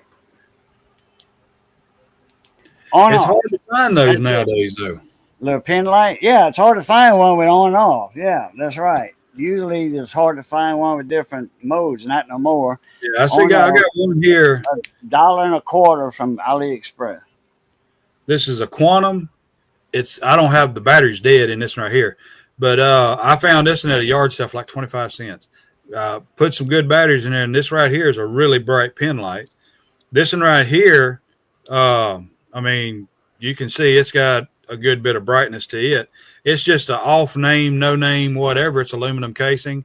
I have this pin light right here That's is the same probably, light. I think that's the exact same light, to be honest with you. Yeah, I believe it is. Yeah, it is. Does How much do you pay for yours have that a one? name on it? No. Yeah, No, I it's think from that's the exact same AliExpress. light. Uh, And this one right here is probably a good 10 years old with the same battery in it that was is put this in it way back then. on and off is on the top? Yep, right there. Yeah. How much you pay for that one? Well, the company, it was like a gift from the company, Oh, and I think they paid like $30 for it. But damn. I think they got took. Buck and a quarter. Yeah, there you go. And look, it undoes right here. Right here. It unscrews. Yep. Yep. That's the exact same one. That's The it. battery Yep. sticks out a little bit. Yeah. Yeah. And you can see And Super then Duty. the It's got top. Super Duty batteries in it. That's the ones that came with it. Then the top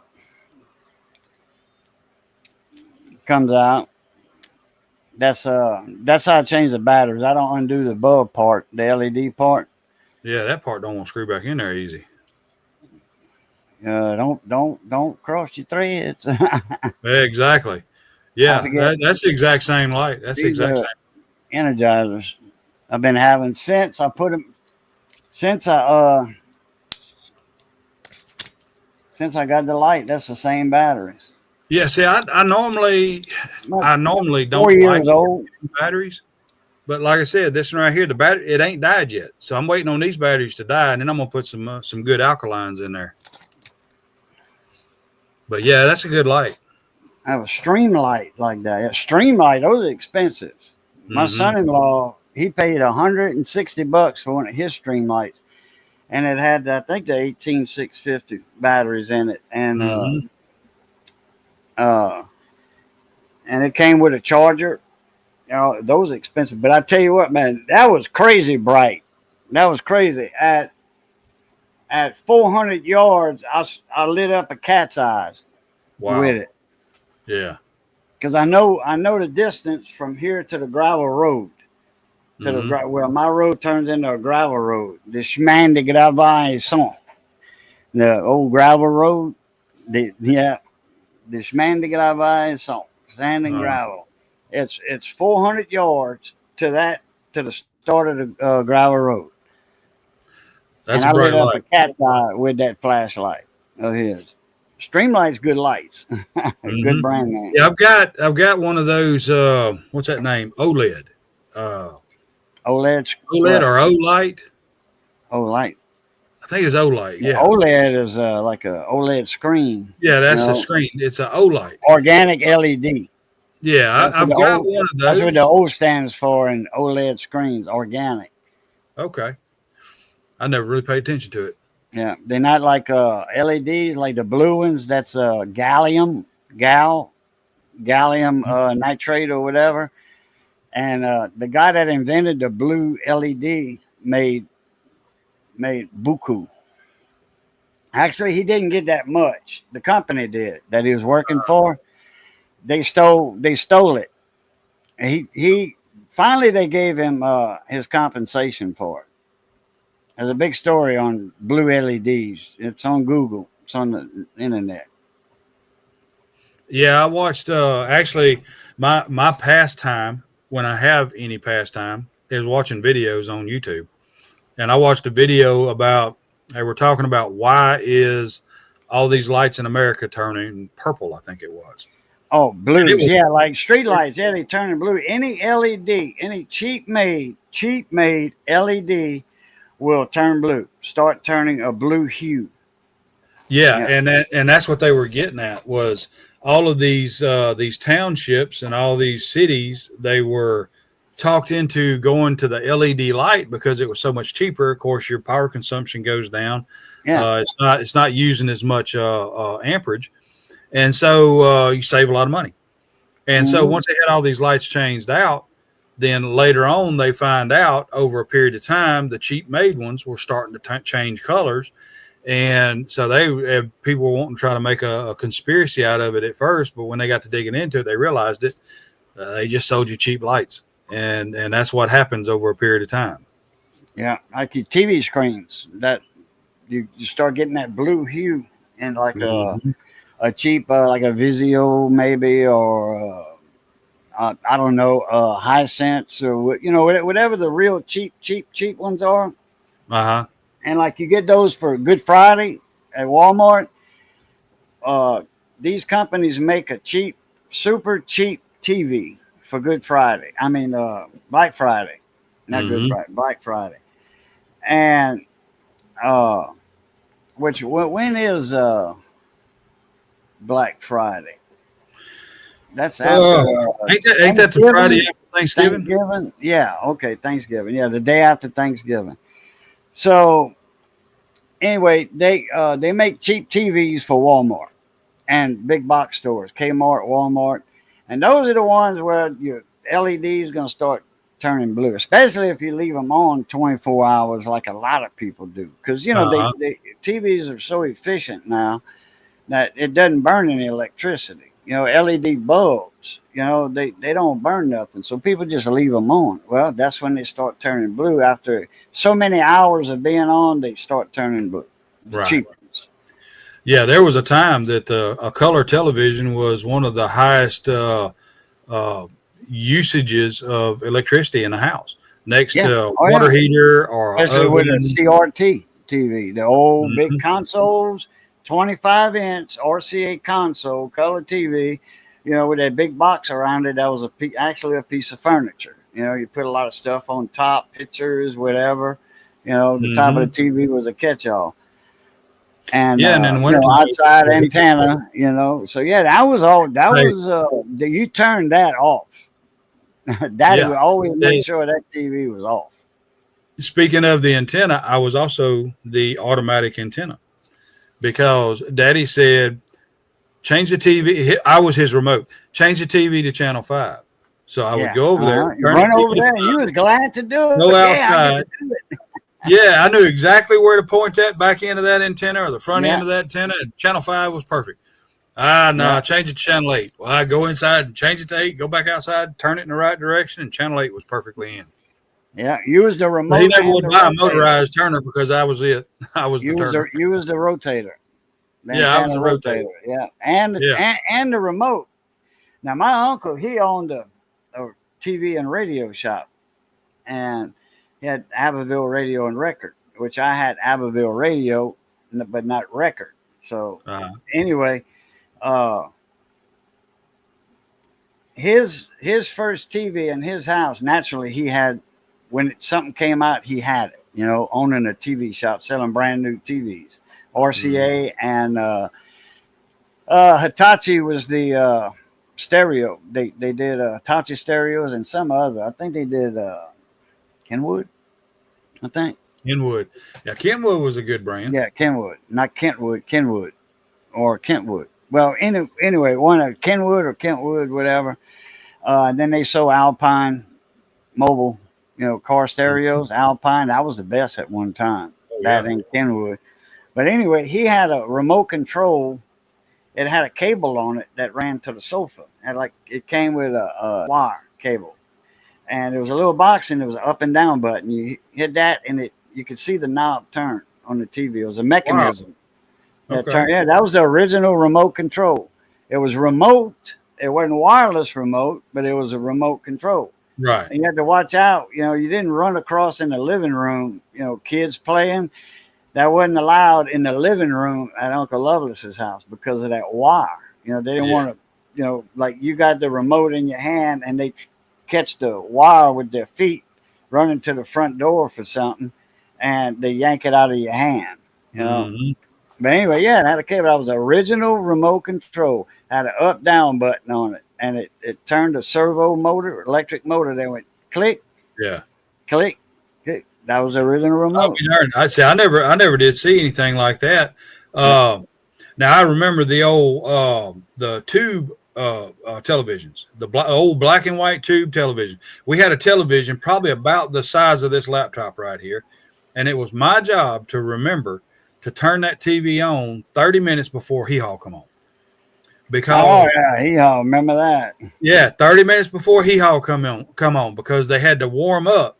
You turn the TV on, and after about 30 minutes, you'd start seeing a picture slowly start to appear on the television screen. But I was full fledged remote control on everything. Yeah. And we used to go to my other uncle, my dad's other brother, which was that Daddy had 10 brothers and sisters. Hmm. No, there was 10. I think it was 11, 10 or 11 altogether. Anyway, a bunch of brothers and sisters. We go to Uncle Walter's, and he had an old black and white TV. He didn't believe in. He bought that from his brother at the record shop, Hmm. radio and record shop, TV shop, and we used to go down and watch Mid-South wrestling. It's out. I remember Mid-South. Yeah, Hacksaw Jim Mid-South. Duggan. You brought back memories when you talking about Mid-South and one of your lives last week. I was Yeah. like, man, I remember Mid-South. But I didn't know where you was at that time. I didn't know Okay. you were just a few miles up the road. Yeah. Yeah, hee-haw. Welcome to hee-haw. Yeah. Buck Owens and Roy Clark and I had the Buck Owens guitar. the I wanted to original learn how to Daisy play Duke the pants guitar. back then. They had Daisy Dukes and hee-haw. They just didn't call them Daisy Dukes. No, yeah, well, yeah, that was before. I don't know how far before, but Duke, that was before that was Dukes of Hazzard. way before Dukes of Hazzard. Way before. But those girls sported the Daisy Dukes, the Hmm. pants. They sure did. I forget all the girls' names. It was Lulu. Everybody remembers Lulu. Oh yeah, Yeah. yeah, and old So, Minnie Pearl. Every time yeah, I Minnie forget to Pearl take the with the tag off hat of one of and my hats, I my wife still would got call a me hat Minnie with Pearl. the tag on it. I sure do. I got it's my YouTube hat, and it's Okay, still got the tag on it. And anyway, Mid South. There was another wrestling outfit. The guy that owned it was from Elton, straight west of me. okay, His dad, he was Sonye. Sonye. I forget the dad's name, but the son, he was a wrestler in that outfit, and they would match up with Mid South every now and then. His name was Bull. His wrestling okay. name was Bull. His name was Carl Sonye, but nobody knew him as that. They just knew him as Uh, Bull, big old boy. And then when he retired from wrestling, he was pretty beat up too. Because yeah, a lot of them a lot boys of be. it's fake. It's all acted and scripted, but you still get hurt. Oh Every now yeah, and then. You falling and you fall the wrong way, you're gonna get hurt. right. Anyway, he retired and he went to work for the state. Okay. Yeah, But you he, remember in Mid South, back when everybody was saying, "Oh, that's all fake, none of that's real," and everything. They had several people that they would set up from time to time, and anybody want to see how fake it is, come on in the ring. And there oh was, I yeah, know of at least two times somebody got hurt, seriously got hurt, yeah. because they jump in the ring with them wrestlers like man, this is all fake, I ain't gonna get hurt. I think one of them even cracked his neck. Well, when you doing the rehearsals and you're doing the scripted version, it's they get hurt, but sometimes it's for real. because they didn't fall the right way, or they fell on somebody's knee. Their back fell on somebody's knee, or Hmm. they, or took an elbow the wrong way, or what have you. Yeah, Mike Snyder. Mike Snyder. I Yeah, don't I remember remember when him.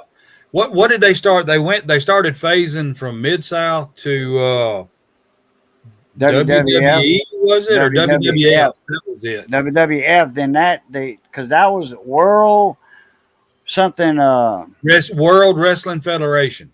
Yeah, but no, but the F stood for it was a wildlife or something, wildlife and foul or something, and they had to change it from F to E. I think it was Okay. WWE.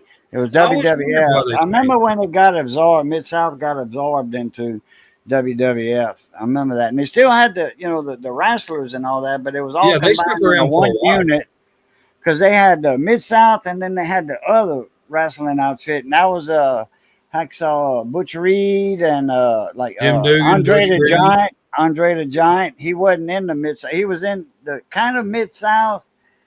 It was a division, different division of wrestling. Because Andre the Giant wasn't in Lafayette all the time, like Hmm. Hacksaw Jim Dugan with the 2x4 and the Yep. flag, American flag. That was Hacksaw Jim Dugan. And then Butch Reed, he was there in Mid South too. And then Hmm. Jake the Snake, I remember Jake Roberts before he had his snake. Yeah. And then Uh, that was his gimmick, the snake. And he was pencil thin. Jake the Snake was my size, just a little taller. He was about 6'1", 6'2", I think. Like 175, 180. He weighed a buck 80 when he got into wrestling. The Sergeant. I remember Sarge. He bulked up, bulked up, steroids, muscled up, and all that. And then he got to be one of the big contenders. Uh, Ted DiBiase, Million Oh yeah. Dollar Man. He was Mid South wrestling. There's a bunch of them that was in Mid South, And and who? they became big stars in WWF and WWE. Big stars. Hmm. Yeah, and you had what was that? The Great Kamala and The the big Iron Kahuna. Sheik. Yeah, the Sheik. He was a manager. Yeah, He was a manager. The Sheik who was the was it that he manager of the managed? the It was big Kamala, the big black guy with the big belly. But he hmm was from I forget. He was from Shreveport or something, I think, or was it? Alexandria Yeah, somewhere. they wanted to bill him as being, from Uganda or something like Yeah. that. But He had that yeah, I big mask remember. on too. He'd come out with the mask on, and then when they go to wrestling, then he'd take it off. Mhm. Show his real face. And then they had the Rock and Roll Express, the two blonde-headed brothers. Yep. I think they were brothers or partners, whatever. They were blonde-headed. I had a buddy of mine from Port Barre down the road, on the other side of Opelousas there. Port Buddy. He looked like one of the Rock and Roll Express guys. Oh, really? Wrestlers. Yeah. He was like almost like a twin. He just wasn't as big. And all them boys, they were skinny and all that one time. Then they all bucked up and got into the roids and everything. Hmm. So the Iron Sheik, Hogan beat and one WWF champion. Now Yeah. the Sheik, there was a Sheik. He was a manager, and he had the Arab clothes on, Yeah. the turban, I mean, the long thing, with the right here with the towel hanging out the back, and The the round robe, and the looking deal. robe, yeah, like a wreath, Yeah. like like Nero had a wreath, and then had Hmm. the towel hanging in the back to protect the neck from the sun. Then he had the dress, the Right. gown or whatever they call it. But he was Now I a remember. manager. He wasn't a wrestler. He used to be a wrestler and then become manager of the Kahuna or whatever, Kamala, Yeah, and and they and a started. few other ones. They started getting into him one time, and I remember him getting in the ring and wrestling one time Oh, okay. because I don't remember all the details behind it because it's been so long ago, but I do remember him wrestling one time. He got his butt beat, but he jumped in the ring, and I think it was I want to think it was Dugan that he jumped in the ring with. Hacksaw Jim Dugan. Or Hmm. Jim Dugan caught him in there, probably. Well, yeah, he probably caught him in there. Now I remember one time I actually came across Sting. Do you remember Sting and Animal? Kind of. I don't know if that was with Mid South or the other Well, one. that was I want to think that they might have been a little bit of a crossbreed there for a little while, and it was mainly with WWE or WWF into WWE. But I came across those two, and they were. I was coming out of a grocery store, and they were walking into a grocery store, and it didn't hit me at first. But all I remember seeing is these two huge, massive individuals walking up towards the store, because both Sting and Animal always wore a makeup. They always had their face made up and all that kind of stuff. But I can promise you that Sting is every bit in real life as big as he seemed to be on television back then. And Animal is about twice as wide as he looked when he was on television back then.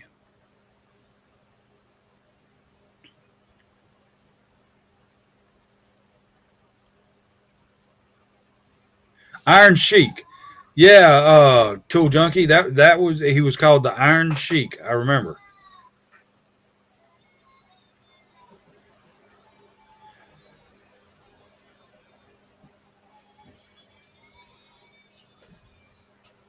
Yeah, see, and you're right. Every one of the wrestlers are, in my opinion, experienced stunt people. If you remember, who was it? Mr. Wrestler 2 always had the white mask on. I got to meet him a couple of times because my uncle he was high up in the sheriff's department, and Mr. Wrestler 2 was running one of his friends. And so sometimes when me and Daddy would go over there and visit with my uncle, this guy would be there. And they told us that, well, this right here is Mr. Wrestler 2. No, he ain't. He can't be. Where's his mask? He only wore his mask when he was on television. But yeah, I got to meet that guy right there, and he was a pretty cool guy. George Steele. Yeah. And Animal looks every bit, now I don't know about now, but back then, every bit of 365 pounds of nothing but muscle. That sucker was about as wide as he was tall. Now, he wasn't near, he looked like a short person because he was always standing next to Sting, and Sting's like 6'6" or 6'7" or something like that.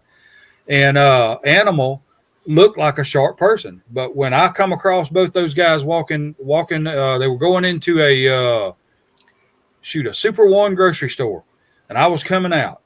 And Animal, I'm 6'2", and Animal was taller than I was, but looked like a dwarf standing next to Sting. George Steele lived by where you grew up, Quick Ranch. Yeah, George Steele, that was Animal. That's what he's saying that what Animal's name was. Yeah, you said George Steele lived where he grew up at. As a matter of fact, I don't even is Quick Ranch Sting is still a from wrestler Michigan. nowadays, and is Animal still in it? I don't know Animal. I haven't followed I know wrestling so many years. what was his name? Mysterio or something? He wore a white mask. Mysterio, mysterious wrestler or something. Well, there was I think what didn't he have a name and they called him whatever Mr. Mysterious or something like that? Something I like that. remember something about that. I remember a few masks, and one Yeah, was that's what I was just white talking and about a one was minute black. ago. There was a couple of them had black masks, but they had different Mis- names too. You And one of had them had a drawing, on his mask, like an mhm, evil face or something. yeah. And they was Uh, always trying to take off their mask, demask them. Never could though. That was all in the script anyway. yeah, I figured Sting would be pretty old right now. Rey Mysterio. Okay. Yep, Rey Mysterio, that's it. That's how I remember there was one with a mask. It was Mysterio, Mysterious, or I remember that. And then the Uh, one I was talking about a minute ago, Mr. Wrestler 2, he wore a mask. And didn't one of them start out wearing a mask and then took it off? Uh, yeah, that was who was I that? forget now. I forget. Uh, crap.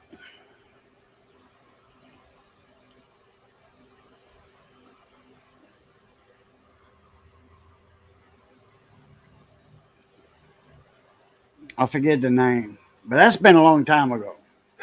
a long time ago. I remember one of them.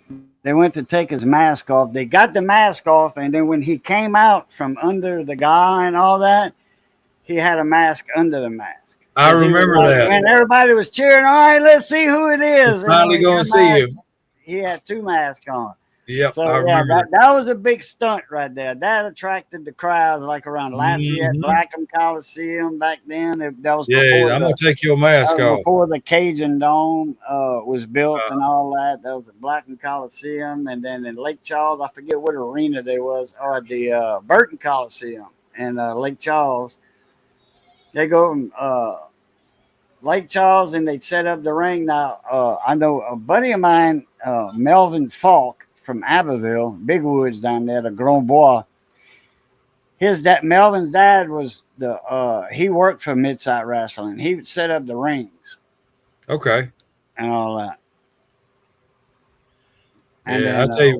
when Mid South got absorbed into that, and they was going way out, like California and all that, then he just said, "Okay, I put my 20 years in with y'all. I'm out. I'm not traveling that far." He Yeah. didn't mind traveling, 4 or 5 states, like Oklahoma, Texas, Louisiana, Mississippi, and I forget the extent of Mid South where it would go to, but I know it's like a five state area.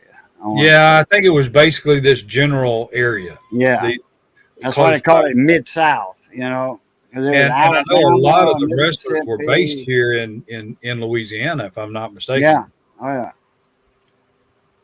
My cousin Johnny Luquette, he owned a restaurant in Lafayette, and he used to go when he had money. He'd go to the spa because he had got in a bad car wreck and his leg was messed up real bad. And well, that's how he got his money. And then he made money with his money. Back in 1979, $250,000 was a lot of money. And he Hmm. invested his money wisely. And then his brother was a doctor, so and then his junior, my cousin, he's got an doctor's office in Lafayette. He's in different fields. He's got ortho, bone, general, medicine, internal medicine, and he's got 3 different degrees in the doctor business. And Hmm. Bones is one of them. So he didn't have a big doctor bill, because his brother worked on it, Yeah.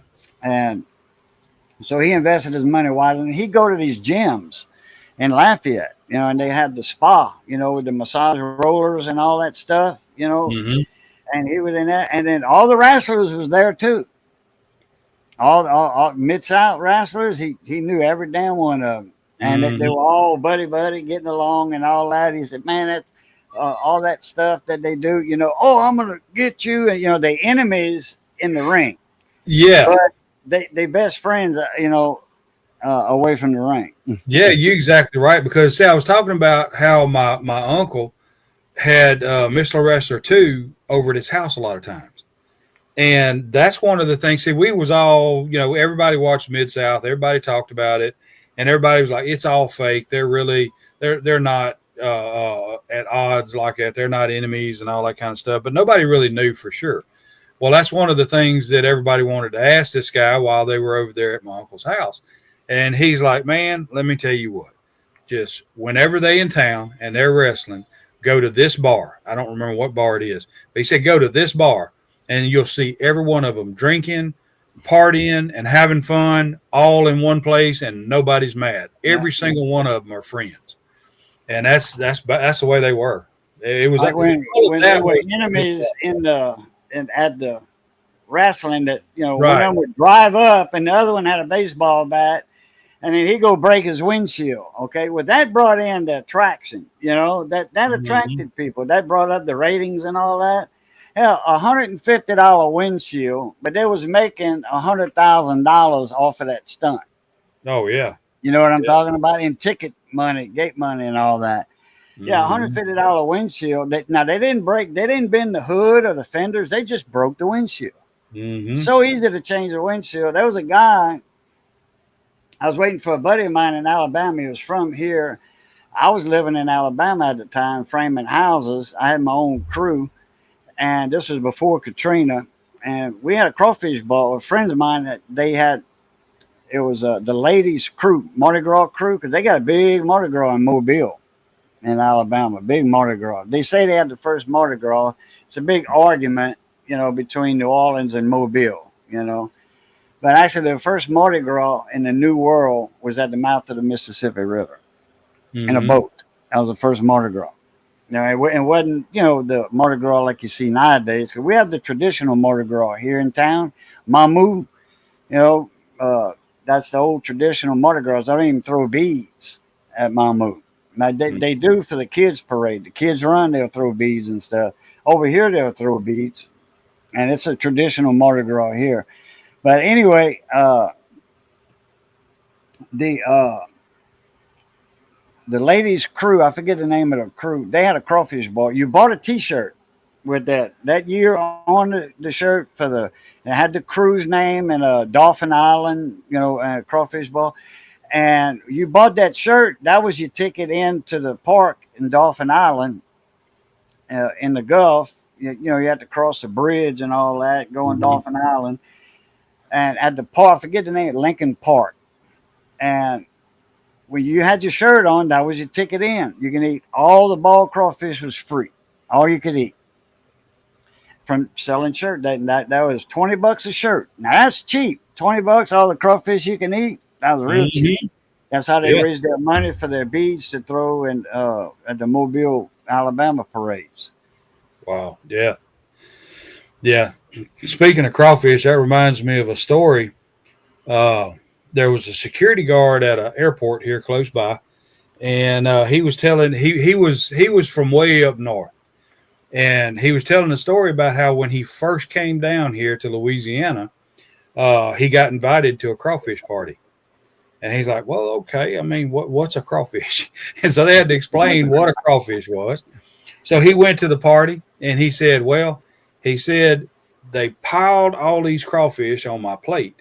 He said, "I went and sat down and I put the first one in my mouth." Now, listen to what I'm saying. I put the first one in my mouth and I got to chewing on it. And man, them things are so crunchy. He said, I couldn't handle eating them, but I didn't want to make nobody mad. And so he snuck over by one of the potted plants, one of them fake plants close by, and kind of slid all of his crawfish off into that plant because he didn't want to make them think he didn't want to be rude or nothing like that. And we explained to him, said, "Man, you don't, you're supposed to take them out the hull. You eat what's inside the crawfish, not the whole thing." Hmm. What I always thought about is I wonder a couple of days later, whenever they realized that there was an awful strange smell coming in the house. Oh man. You know, them things got to smelling bad in that little potted plant. Yeah. First one, Scott said first one was 1718. No, that was out before that. They had them in Europe. They was doing all that in Europe, France. That it's a Catholic thing. Mardi Gras is a Catholic thing, and French Catholics and Italian Catholics, Roman Catholics.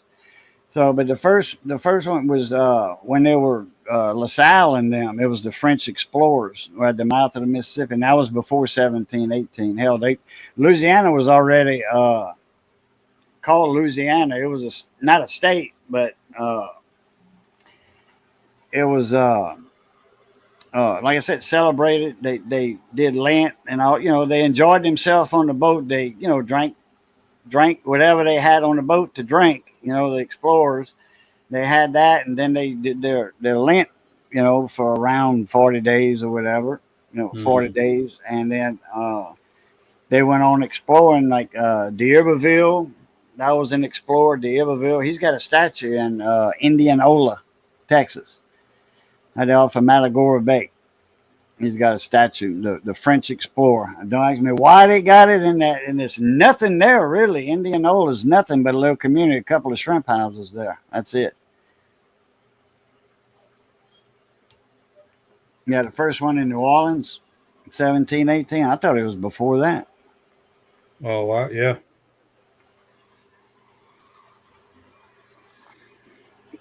'Cause New Orleans was there. It was a community before 1718. Now maybe the commercialized, because we had French people came over here in Louisiana in the 1600s, late 1600s. There was French people here in Louisiana, Mm-hmm. and then the exile, what they call the Grand Voyage, the exile, the British when they took Acadians from Nova Scotia. They tried to Mm-hmm. get all the French people out of that area and move them down here because we wouldn't bow down to the king. We swore at him. We swore to the king. We Yeah. swore at him. We wouldn't swear down to him. We swore at Yeah. him. You But it weren't was you all weren't a religious thing. It was all a religious thing and war. The revolutionary. They were fighting.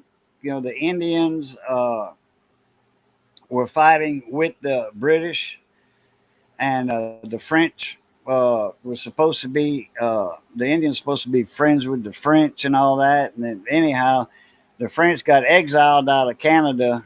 It wasn't known as Canada then. It was just North America, the Northern Territory, North America, and deposited down here and along the Atlantic coast.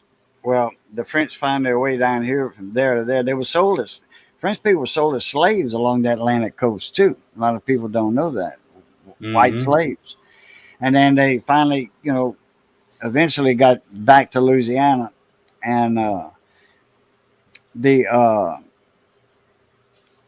they didn't get they had more French people than you can shake a stick at because they still had I don't know, thousands of French people that was still there, and that was that Quebec and all that. Now Canada, that's all, millions of French over there Mm-hmm. in Yeah. that part of Canada. So what they did, they actually did us a favor, brought us down here and we stayed down here. We got our own culture, Cajun culture, music, food, the works. The heritage. Well, I'll put it this way. I love living in the South because I've been up north in many different states. And down south, we got, and look, if any of y'all are up north, I'm not saying anything bad about you, but our food's better. It Yeah, is. Our, so I say Cajun anywhere culture, you go in the food. South, the food is just better. Yeah, it doesn't have to be Cajun. It's just better food, like Southern Yeah. barbecue. Like South Carolina barbecue. Texas barbecue. They got Alabama. They got their version of barbecue. Hmm.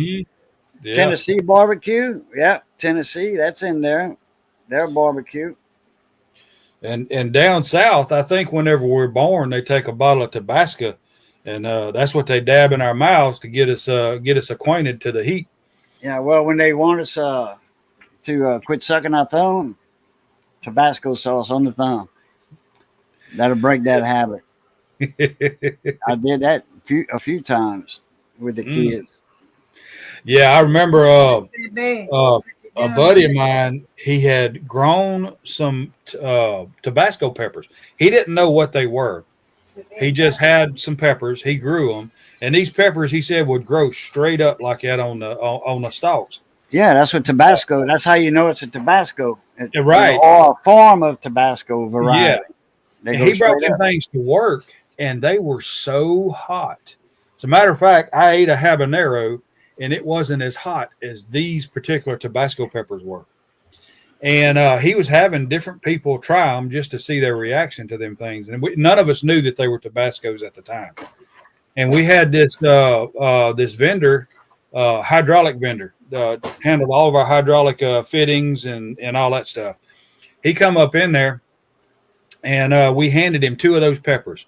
Said, "You like peppers?" He said, "Oh, I love peppers. Here, try these." He stuck them in his mouth. About his second or third chew, he liked to have passed out. He couldn't drink enough water. We thought he was actually going to die, smothered to death because he couldn't take a breath. And probably the hottest peppers I think I've ever tried. It was something different about them because I've ate Tabasco peppers before, and they weren't as hot as these right here were.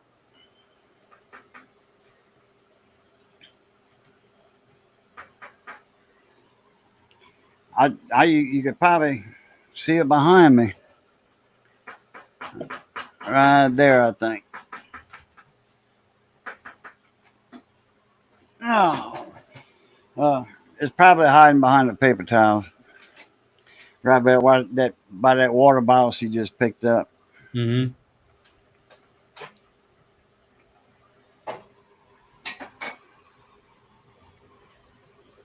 Uh, oh, in fact, it's 2 hours and 15 minutes. I'm fixing to cut the live, but me and you will be back here after the live's over with. Okay. I'll go a little while longer. But usually I do a 2 hour show. Oh, I'm sorry, baby. I didn't mean that. She gets by my feet. I got a little long haired chihuahua, and she loves Oh. getting by my feet. She knows that there's something wrong with my legs and my feet, so she's always there next to Uh-huh. them. When like Missy, she doesn't feel good and all that. She wants to get up on Missy, but Missy don't like the dog on her. In the chair because she's crocheting and all that. Uh-huh. So the dog just lay down in the chair right next to her. Mm-hmm. 'Cause she knows something's wrong with Missy. So that's how some dogs are. So Oh yeah. I had a little Chiweenie. She was half Winnie dog, half Chihuahua, mm, and I had gotten her for my wife, but she ended up being my dog, although she was my wife's dog. And I love that little dog. She died about 3 years ago, but that dog, I could have her in my lap, and my wife would come by and do like that right there, and she would bear down, stick them little teeth out, and she would like she's fixing to tear my wife up. My wife would look at her, "Don't you dare!" And she'd just growl even harder. It didn't scare her one bit. She wasn't afraid of nothing. And I call it her big little brother because it was a pug weenie was her brother. He was a bigger dog, and he just passed away here a couple months ago. He was uh, he was 18 years old. Uh, it's hard for him to get around, pretty much blind and everything else. Barry sent me that. Oh yeah. I didn't hear the alert go off. And what's the name? What's that name? I can't read it. That's Teeman. Teeman. Te. It's a 4,000 count smart meter order range and voltmeter, voltage non-contact, AC DC resistance continuity range. I don't know if it does millivolts and all that. It probably does. Yeah, that Doesn't sounds have, like that. As long as it will do millivolts, because just the basics is all I'm looking for. Because I've got that 6.5 I digit see on meter up the there that's got so much precision that it ain't even. I see on the Excuse me. bottom it's got the regular AC and DC symbol for voltage. It doesn't say millivolt. It probably does. I have to see the data sheet on it, the spec sheet. But it's $14. It's a Oh, that ain't bad. T as in Tom Mary dash 510, Okay. and it's TE some kind of symbol, like a recycle symbol almost. MEN T men Okay. TM510. That's on Amazon right there. Anyway, Okay. nice looking little meter. But Yeah. like I said, if you deal with, if you already bought from AliExpress, which AliExpress is a safe company to buy from. Yeah. I don't have And a problem getting anything from them. yeah, I don't buy a lot of components, like say transistors for Yeah. radios. Now, when you get Uh-uh. into stuff like Yeah, that, no. you got to be careful if you buy any kind of components from them. But like I had bought twice for a drone controller. It was like a module to be soldered into the main board, make it a multi-channel module, and they canceled it like 2 or 3 times. And finally, I just quit ordering it. But what it is AliExpress is like eBay, but only it's China's version of eBay. You've got a bunch Yeah, of different well, vendors that are a, under AliExpress umbrella. a lot of eBayers, a lot of stores on eBay are in China.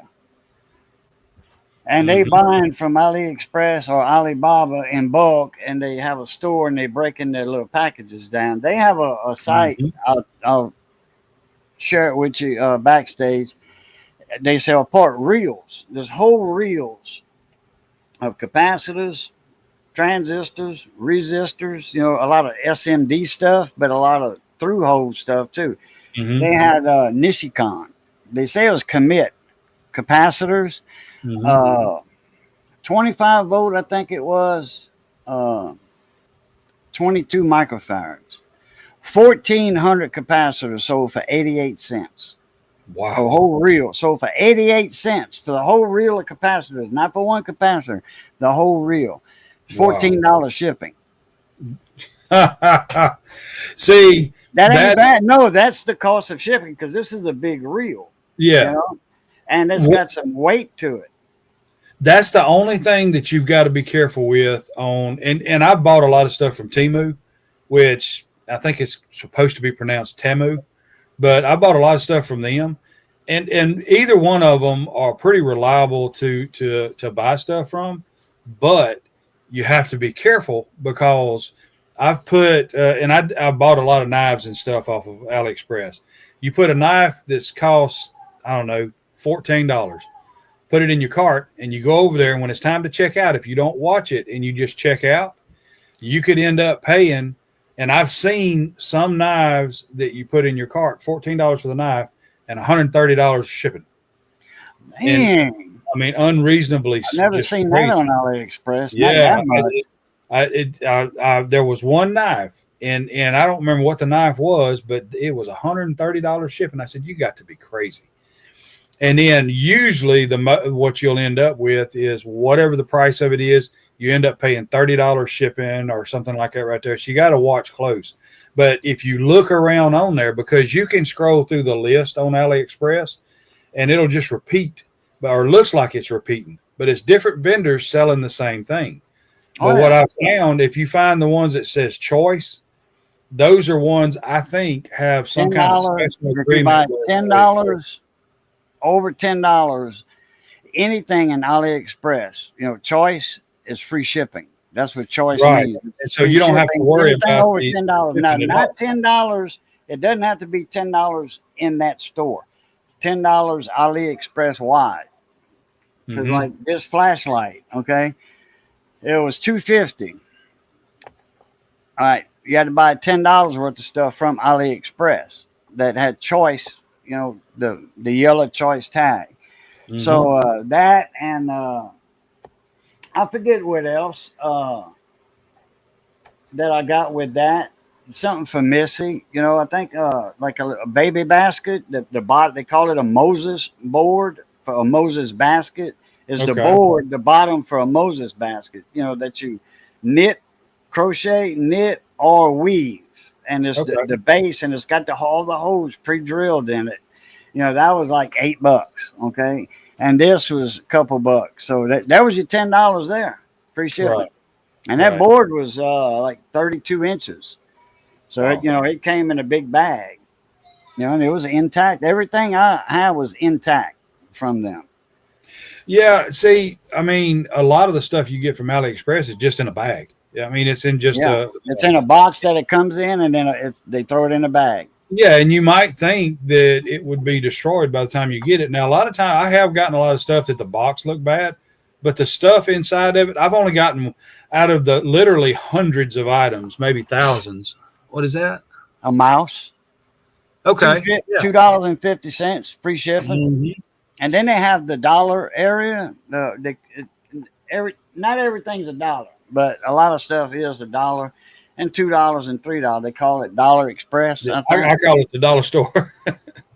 Yeah, yeah, and it's on. You hit the main button, AliExpress, Hmm. the AliExpress name. You click on that, and it'll bring you. Then you hit Dollar Express, and you get all kind of stuff. Man, you get whatever you got in your cart on the regular AliExpress. You're in that Dollar Express part of AliExpress, and they know what you got in your cart, and they sell it to you half the price of the one that's in your cart. Hmm. That's where this came from. For a couple bucks. And this right here, this was like two and a quarter. This was like 275. You know, like these adapters. That's Oh type yeah, A the right USB, there. USB Type C to A. USB A. Yeah. A, Right. C. Plug C in Mhm. here, and Yeah, I've got that several of those. yeah. Then I got C on this end to A on the back end, like for I for a iMac or whatever, Uh-huh. a laptop from Apple. Right. All theirs is C's, the Mm-hmm. connectors. There's no A's like this. It's C's. So you plug in a C, which I got up there, and then the A plugs in the butt of the C. You know, it's Yeah. backwards. This is C to A, and the other one's A to C. And then Right. here's one for a 3.5 millimeter plug Yeah, I've got some of to those too. C to C. No, I don't have one that goes to C. I've got one that goes to USB A, and I think I even have one that goes to like a micro USB. But there's another aspect to AliExpress that a lot of people don't know is when you order something and it's been shipped, always go back to that item in your where you'll have a list of everything that you've purchased. And I forget what the button is called, but it's like price match or something. You hit that button and it will look through the store. And if it finds that item has been reduced in price by that Yeah, vendor, yeah, you get a they'll refund. get it back to you. Yep. Oh, we do our liver and onions in a gravy, quick ranch. A lot of stuff we do down here is in a gravy, and its own meat juices. No kitchen bouquet in our gravies. We don't have kitchen bouquet here. Hmm. We don't use artificial gravy. We'll make our roux, you know, that's flour and grease for gumbos and shrimp stews and crab stews and stuff. Yeah, if you want a southerner to eat something, put gravy on it. We'll eat anything that's got gravy on it. But I've heard of a lot of people like with liver and onions, they will take the raw liver and start it in water. And and I've never cooked liver. I love it. I've ate liver and onions all the time. Me and my wife both love it. It's not something we could eat all the time, but uh, several times a month we wouldn't have a problem eating it at all. It's a great flavor. But I've heard of people. There's a restaurant called Red Kettle. Miss Lucille, she's gone, but the way she would cook it is she would put water in her pan. She'd put the liver in there and start heating it, and eventually the water would evaporate out, and it would just be the liver in the pan, and it would pretty much be cooked by about that time. It'd be just flip it over on both sides, and it was tender. It wasn't tough. It wasn't rubbery. It was really good. Then of course she make her own gravy going into it, and it wasn't Oh, any kitchen bouquet in her gravy neither. Missy cooks liver. Well, we do. We call that down here is debris or a bouillie. You know what Bouillon? bouillie is, huh? You know what bouillie is? No. Debris is the insides. It's the Oh. liver, kidney, and heart. The Mm-hmm. debris. That makes the best gravy. Oh man, all that blood and the the it's Uh-huh. red meat. It's real red meat. You know, it's not dry. And like beef hearts. I used to buy beef hearts, 40-pound boxes, and then beef hearts are this big around. Man, you slice them on a meat saw, you know, Mm-hmm. and you make steaks with that. That ain't nothing but pure beef, pure Yeah. beef. Now I've And never ate a you got beef some heart, but I've ate a marbling deer. in it. You got some marbling in it. You grill a beef heart steak. Oh man, like a ribeye, man. You know. Oh, really? But we Yeah. cook it in a gravy: the hearts, liver, kidneys, and we call that a debris. Or up here, like where I'm from, they call it a debris. And then up here, they call it bouillie. But down where I'm from, debris is the beef, and the bouillie is the pork Okay. heart, liver, kidney. Mm. Debris beef, bouillie pork. But they call it all bouillie over here, all of it. Oh no, actually the pork they call it the fraiseuse up here Now for the I tell pork. you something that I never could manage, and that was chitlins. Chitlins? Oh yeah. Yeah, I couldn't do them. I couldn't. Is my look? Listen. So my grandmother, we always had chickens growing up. Mm-hmm. Of course, part of my responsibility was go out there and wring the necks and pluck them and get them all ready and bring them in. Well, if as soon as I'd do that, I'd leave them with Mama and I'd hit the woods. And I stayed there until they was cooked. Then I'd come back and eat. But if I stayed in the house And and I smell it. smelled her burning them pin feathers, I Yeah. could not eat. I could not eat it. That is the nastiest smell I ever smelled in my life. And that's the same way with chitlins. If you smell them things cooking, Yeah. I can't eat them. Like gumbo, man, you walk in somebody's house and they're making a roux, or they just, or making the just starting the gumbo, the roux's already made, and you walk in their house. Oh man, it smells so good. With that roux cooking, man. Mhm. You see, now we buy our roux already made because it costs about the same. Well, it's a little more to buy a jar of roux. It's a little bit more money. It costs you $1 more to make. I mean, to buy it than to make it. But you get a free jar. Well, I 'Cause think you those get a little jars are mileage. mason jars. They can stand the heat to can stuff. Water bath them and all that. Mm-hmm. A roux, because that roux's hot. That roux is hotter than le flamme d'un fer. When it hits that jar. So those jars are tempered. Those Mm-hmm. roux jars, because that roux is hot. You got cooking oil that's like what 400 degrees, whatever, I or would say it. higher. You know, Yeah, see, my yeah. my grandmother, she could make the best gravy, and I managed to match it one time. And she never made a gravy out of anything. She always scratched. She started with flour in the pan. She would cook it until that flour was browned over just the perfect where it needed to be. Then sometimes she'd hit it with oil. Sometimes she'd hit it with water. Sometimes oil, then water, and I don't even know all the combinations she would do. I think it's just however she felt. But no matter how, it always turned out to be a great gravy. Well, And I Mitzi always liked starts it it before off we. with the meat itself. You fry down the meat. You actually, you cooking that meat down, and it's got seasoning on it. Anyway, you cooking that down. You steady cooking, flipping that meat, sear it, flip it, sear it, and keep flipping it, and then after a while, you see that it's the own meat juices gets cooked down in the bottom of that Mhm. pot, especially a black iron pot, or a magnolite. It don't matter, but black iron pot's better. Yeah. And then you put your onions in there, your onions, and you cut bell pepper.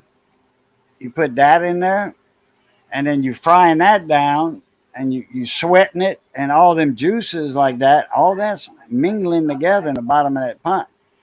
And then Hmm. all of that's like actually stuck to the pot. And you deglaze it with water. There's your gravy, Right. meat juice gravy. There's your gravy, natural gravy. Or onion gravy, you can call it.